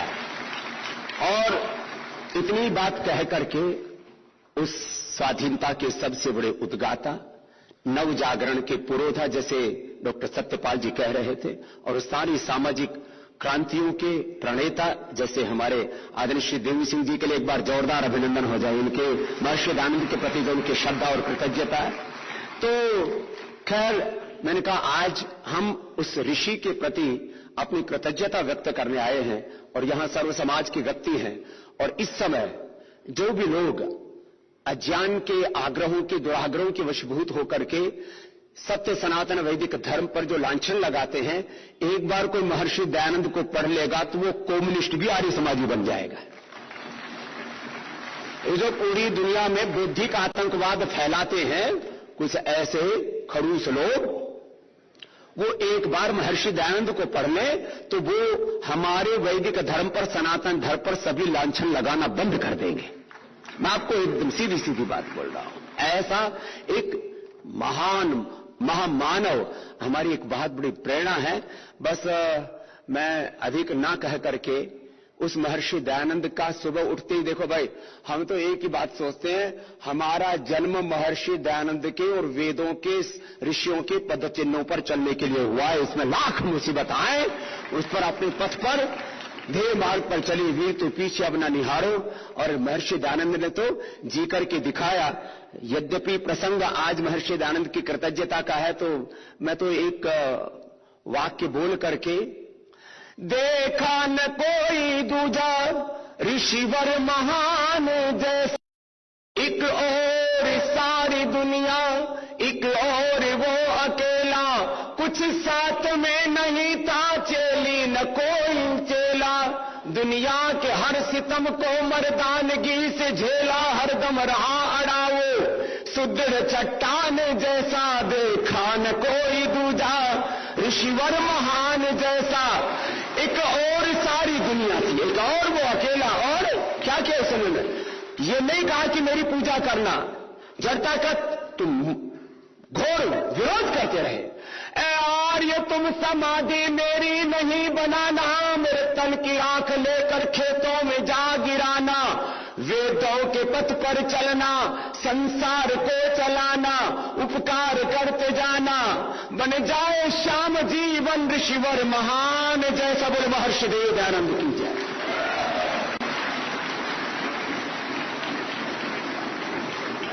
धन्यवाद स्वामी जी महाराज। अभी पूज्य स्वामी रामदेव जी और स्वामी चिदानंद जी एक रुद्राक्ष का पौधा पर्यावरण की दृष्टि से भी और वैसे भी शुभ है, माननीय महामहिम महोदय को भेंट करेंगे।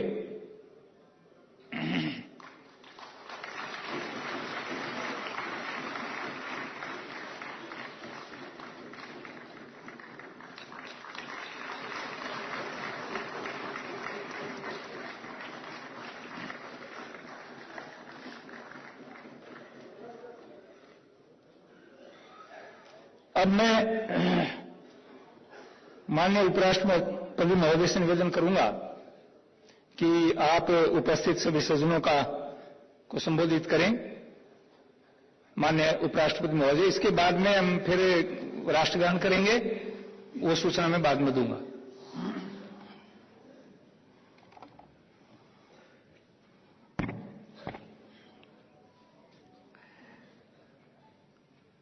सबको मेरा सादर प्रणाम।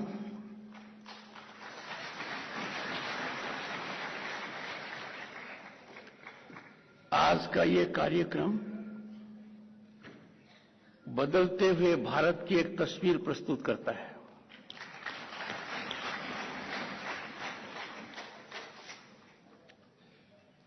एक समय था, एक कालखंड था, लगता था हमारे यहां महापुरुष है ही नहीं, और नामकरण जो होता था संस्थाओं का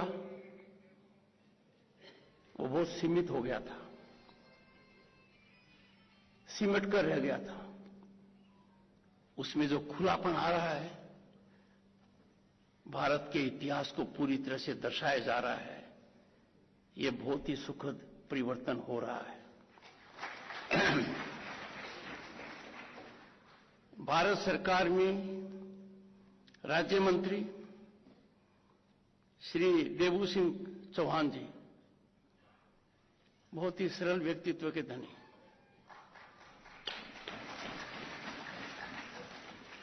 कोई बनावटीपन नहीं, अपने क्षेत्र के प्रति पूरी तरह समर्पित, और इनका आश्रम उत्तम। मैं राज्यसभा का सभापति हूं, उत्तम आचरण है।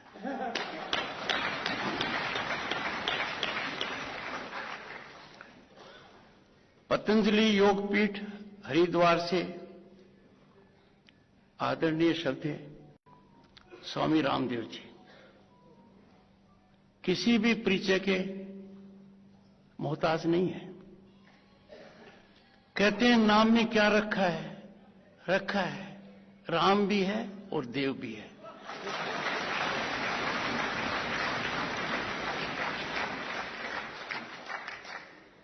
समय के साथ हम कुछ चीजें भूल जाते हैं, पर करोड़ों की जनता इस बात को याद रखती है। वो समय प्रातःकाल देश के हर कोने में, इन एवरी वेदर कंडीशन, हर वर्ग के लोग योग सीखने आते थे।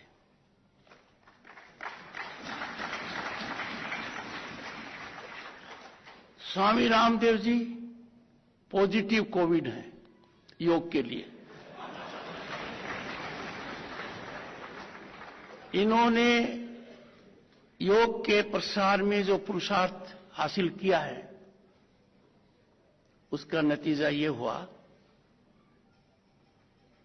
कि यूनाइटेड नेशंस में भारत के ओजस्वी प्रधानमंत्री का प्रस्ताव भारी बहुमत से स्वीकार होते हुए योग दिवस पर लाखों की संख्या में लोगों ने शिक्षा प्राप्त की, योग कैसे किया जाए और देश और दुनिया में प्रसारित होता है। योग दिवस अब किसी देश का नहीं रहा, भारत की पहचान है, दुनिया में मनाया जाता है।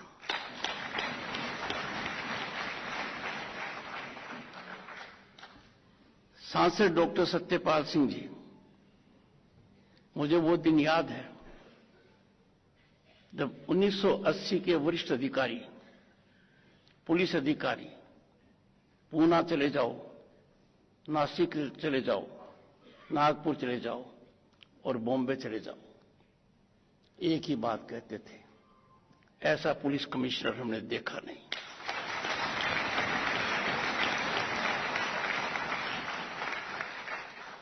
इतना बड़ा कैरियर और एक बयान जारी कर दिया। अब तक महाराष्ट्र की सेवा करता था, अब राष्ट्र के अंदर एक कार्यकर्ता के रूप में सेवा करना चाहता हूं।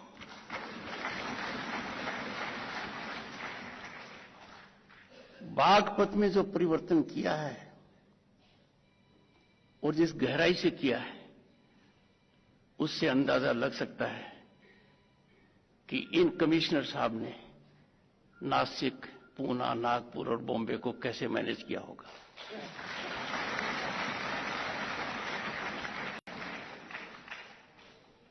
इनके विचार इतने गहराई के हैं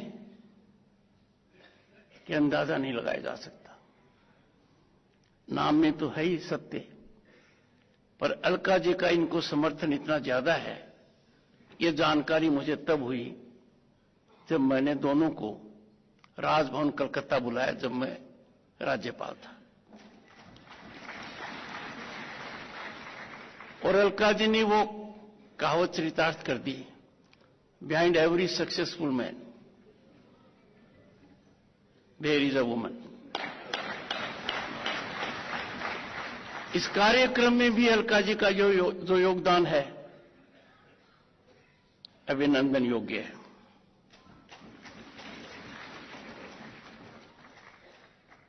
सांसद स्वामी सुमेधानंद जी,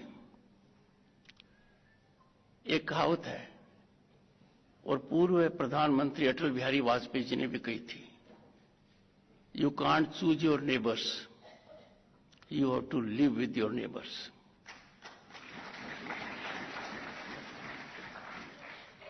मेरा परम सौभाग्य है कि 1989 में झुंझुनू से सांसद रहा और वो मेरी जन्मभूमि है। कर्म से सुमेधानंद जी मेरे पड़ोसी हैं, ये सीकर से सांसद हैं। मैं इनको उस कहावत के विपरीत मानता हूं, he is a neighbour I would ever love to have. एक विचित्र स्थिति और है, मंच पर विराजमान दो महानुभाव, सुमेधानंद जी का कर्मभूमि सीकर है और आदरणीय स्वामी रामदेव जी की जन्मभूमि हरियाणा में झुंझुनू के नजदीक है। मुझे दो महापुरुषों का आशीर्वाद प्राप्त है और इसकी रचना विधि ने की है। परमार्थ निकेतन ऋषिकेश से स्वामी चिदानंद सरस्वती जी, कुछ कार्यक्रमों में मेरी इनसे संक्षिप्त मुलाकात हुई है। He has magnetic personality.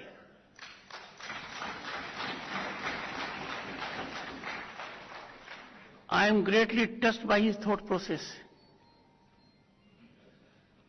और इनका जो निमंत्रण है वो फलीभूत करने का काम तो इन्हीं का है, निश्चित होगा।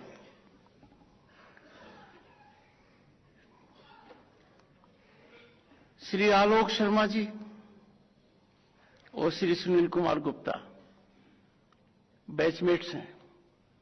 सुनील जी उपराष्ट्रपति के सचिव हैं, 1987 बैच के आईएएस ऑफिसर हैं।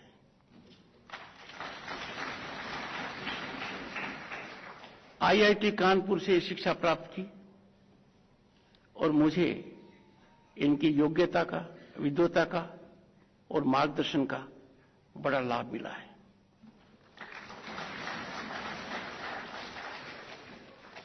मंत्री जी को का समर्थन करते हुए आलोक जी ने जो काम किया है, मैं समझता हूं सराहनीय है। काम तो होते हैं, पर जिस तत्परता से किया गया, जैसे डॉक्टर सत्यपाल जी ने बताया, वो बहुत ही प्रशंसनीय कार्य कर। संचार विभाग के अधिकारीगण, अन्य अधिकारीगण और सबसे महत्वपूर्ण आर्य समाज के प्रतिनिधिगण, इस पूरी कड़ी में मैंने मेरी धर्मपत्नी डॉक्टर सुदेश धनखड़ को भूला नहीं है। मेरी शादी आर्य समाज प्रवृत्ति से हुई है।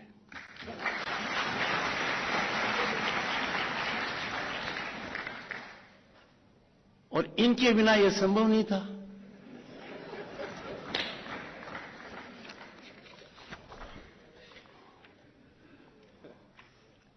महर्षि दयानंद सरस्वती की 200वीं जयंती के इस उपलक्ष्य में स्मारक डाक टिकट का विमोचन हम सब और देश के लिए गौरव का विषय है। मैं तो अभिभूत हूं, पर हम सब हैं। ये एक दृष्टिकोण का और संकेत देता है। आज के दिन हम अमृत काल में हैं। पहले इतिहास को पढ़ते थे या जानकारी होती थी कि यह करिश्मा बहुत कम लोगों का है, पर अब पता लगा कि हमारे स्वतंत्रता संग्राम में कितने लोग थे, कितने महारथी थे। देश का कोई भूखंड ऐसा नहीं है जिसमें किसी न किसी कालखंड में उस भूखंड से लोगों का योगदान न हुआ हो।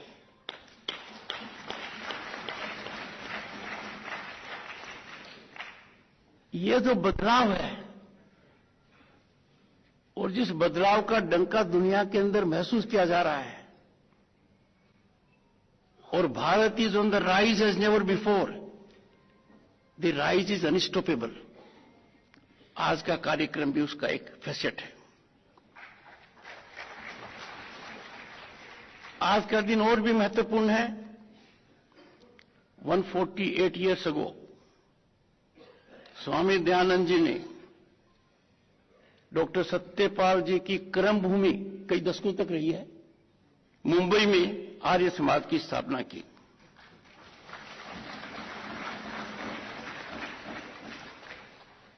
दुनिया के देशों पर नजर दौड़ाइए, उनकी संस्कृति कहां तक है। हमारी तो हजारों साल की है। We are matchless. Our civilizational background, ethos are unprecedented. इसका कोई परिवर्तन नहीं है। प्राचीन काल से ही ऋषि मुनियों का देश रहा है।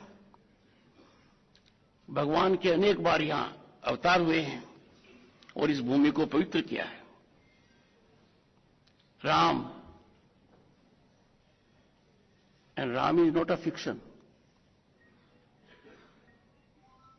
Ram is not a fiction. Ram forest is part of our civilization, a reality. Krishna, Buddha, Mahavir के रूप में इसी धरती का परम कल्याण किया है। अनेक महान आध्यात्मिक गुरु, उस कोटि के संत और समाज सुधारक इस देश में हुए हैं। मंच पर भी विराजमान है। नव जागरण का शंखनाद करने वाले, और उस समय अंदाजा लगाइए किस कालखंड में किया। राजा राम मोहन राय, रामकृष्ण परमहंस, स्वामी विवेकानंद, इन सब की भांति इस स्वामी दयानंद का नाम भी अग्रण्य है। दयानंद सरस्वती आधुनिक भारत के चिंतक और आर्य समाज के संस्थापक थे।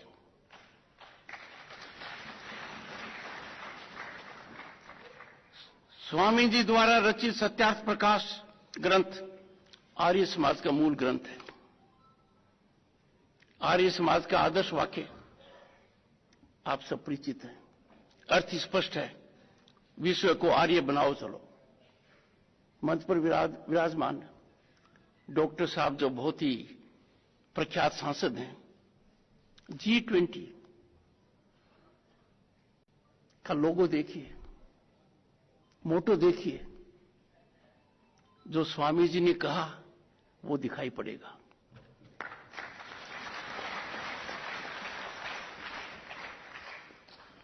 स्वामी जी सदैव और आज भी सबके हृदय में विराजमान है। स्वामी जी ने मन, वचन व कर्म तीनों शक्तियों से समाज उद्धार के लिए प्रयत्न किया। और एक अत्यंत प्रसन्नता का विषय है, जिन मूल बातों की ओर स्वामी जी ने ध्यान दिया, आज वो जमीनी हकीकत है।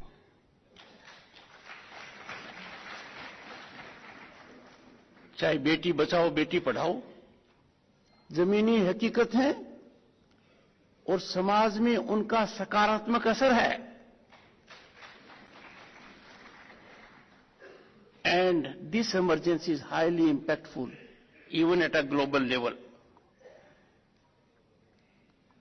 स्वामी जी युग पुरुष क्यों हैं? मैं उनके एक वचन की ओर आपका ध्यान आकर्षित करना चाहता हूं। आई कोट, स्वाधीनता मेरी आत्मा और भारतवर्ष की आवाज है। ये स्वामी जी ने कहा था। स्वाधीनता मेरी आत्मा और भारतवर्ष की आवाज है, यही मुझे प्रिय है। मैं विदेशी साम्राज्य के लिए कभी प्रार्थना नहीं कर सकता।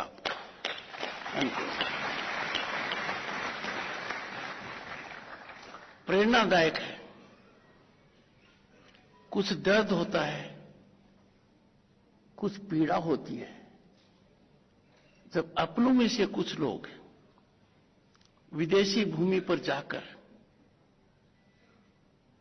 उभरते हुए भारत की तस्वीर को धूमिल करने का प्रयास करते हैं। इस पर अंकुश लगना चाहिए।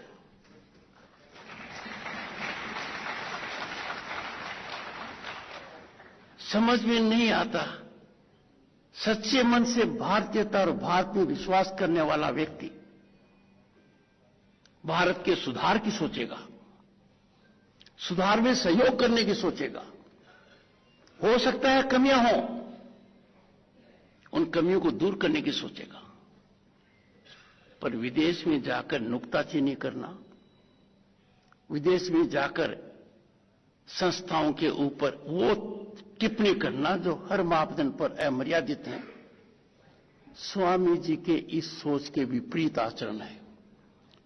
और स्वामी जी का सोच उस समय था जब विदेशी ताकतें यहां पर हावी थी। ये बयान देना उनके लिए आसान नहीं था। आज तो हम स्वतंत्र हैं, अमृतकाल में हैं। दुनिया ने क्या देखा सितंबर 2022 में?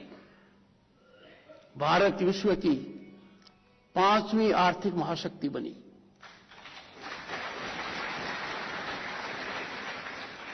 इस उपलब्धि का अंदाजा लगाइए कि जिन लोगों ने हम पर शताब्दी तक राज किया, उनको पछाड़कर 5वीं पायदान पर आए। कोई ऐसा कारण नहीं है, और दुनिया के अर्थशास्त्री मानते हैं इस दशक के अंत तक हम विश्व की 3री महाशक्ति होंगे अर्थव्यवस्था में।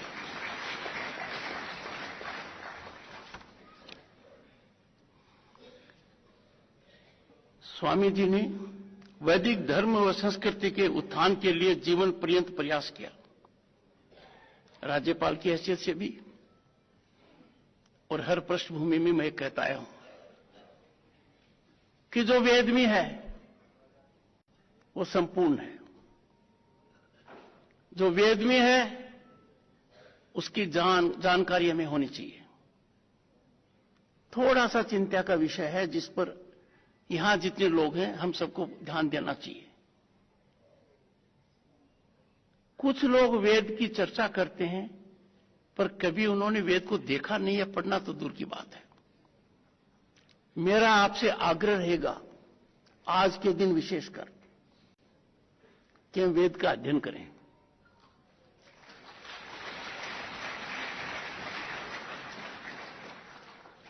वेद का ज्ञान ही इतना महत्वपूर्ण है कि अध्ययन मात्र से आप प्रभावित भी होंगे, आपका जीवन भी सकारात्मक रूप से प्रभावित होगा और आप और उनको प्रभावित कर भी पाएंगे।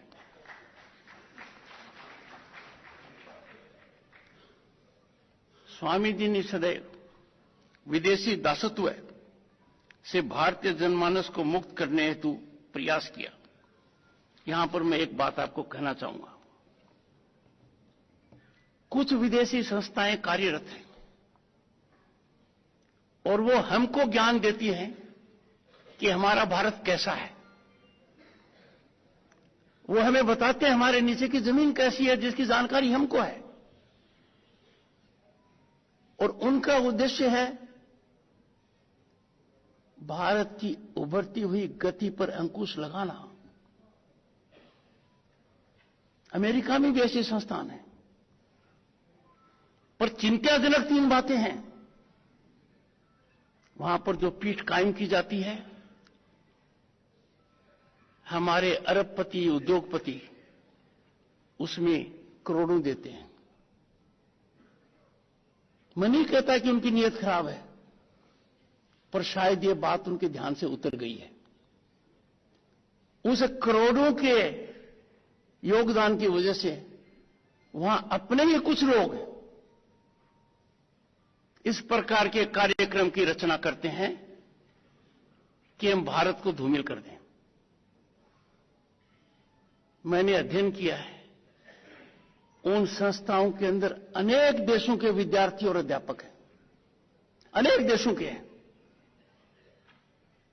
पर ये अनुचित कार्य हमारे ही कुछ लोग क्यों करते हैं, किसी और देश के लोग क्यों नहीं करते हैं? ये बड़े सोच और चिंतन का विषय है। ये तो बहुत बड़ा बदलाव आ गया कि भारत पर इस बात का अब असर नहीं होता है। दुनिया में भारत की आवाज उतनी बुलंदी पर है आज के दिन जिसकी परिकल्पना स्वामी दयानंद सरस्वती ने की थी।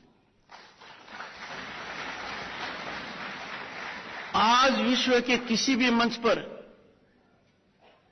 भारत की आवाज का मुद्दा नहीं है, मुद्दा है भारत की इस पर क्या आवाज है, और ये बहुत बड़ा बदलाव है। ऐसी परिस्थिति के अंदर कोई दूसरी बात करे, ये थोड़ी सी अटपटी लगती है। मैं मानकर चलता हूं हमारा इंटेलिजेंस और मीडिया इस पर ध्यान देगा, अध्ययन करेगा, जनता को जागरूक करेगा, ताकि उन लोगों पर अंकुश लगे। हिंदी के लिए संविधान में एक व्यवस्था की गई है, पर स्वामी दयानंद जी ने तब परिकल्पना की थी और खुलकर कहा था। उन्होंने हिंदी के बारे में बहुत सकारात्मक रवैया रखा। इसके अतिरिक्त वैदिक धर्म व संस्कृत भाषा को भी समाज में विशेष स्थान प्राप्त हो, उसके लिए वो कार्यरत थे। संस्कृत भाषा के बारे में विशेषकर कहना चाहूंगा, दुनिया के कई देश हैं जो संस्कृत के प्रति बहुत आकर्षित हो चुके हैं। संस्कृत वहां पढ़ाई जाती है। कारण कुछ भी हो, हमें संस्कृत को और बढ़ावा देना पड़ेगा।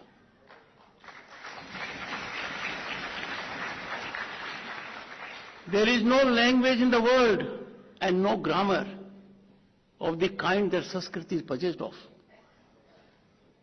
कोई मुकाबला नहीं है, बहुत गहराई का है, एक तरीके से सब भाषाओं की जननी है, और हम जननी को मिटने नहीं दे सकते। We can never destroy our roots. इसकी ओर ध्यान देना चाहिए। स्वराज हमें कितना प्रिय है, पर स्वराज का सबसे पहले नारा बुलंद किसने किया? 1876 में यह नारा स्वामी दयानंद जी ने दिया।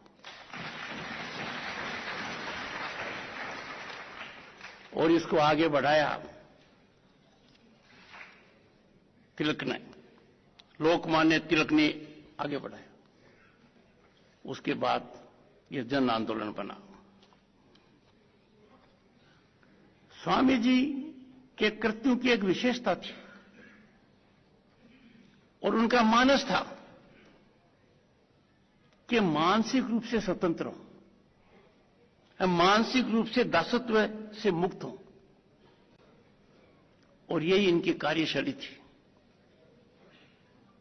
आजादी के बाद भी कुछ ऐसा लगा कि हमें इससे मुक्ति की आवश्यकता है, पर इस कालखंड में, अमृत काल में, स्वामी जी की आत्मा प्रसन्न होगी। ये जो दासत्व है विदेशी ताकतों का, खत्म हो गया है। यदि अगर मैं कहूं तो ये उसी तरीके से खत्म हो गया है जिस तरीके से हमने बदलाव देखा है प्रशासन में। पहले कोई काम किसी बिचौलिए के बिना नहीं होता था, ये संस्था ही खत्म हो गई। This industry of middleman is extinct. इतनी पारदर्शिता आ गई है। The system is so accountable, so transparent. ऐसी कल्पना कभी की नहीं थी। बदलाव का अंदाजा लीजिए। क्या आज के दिन कोई लाइन में खड़ा होकर बिल देता है?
अनेक क्षेत्रों में जो क्रांति की, उस क्रांति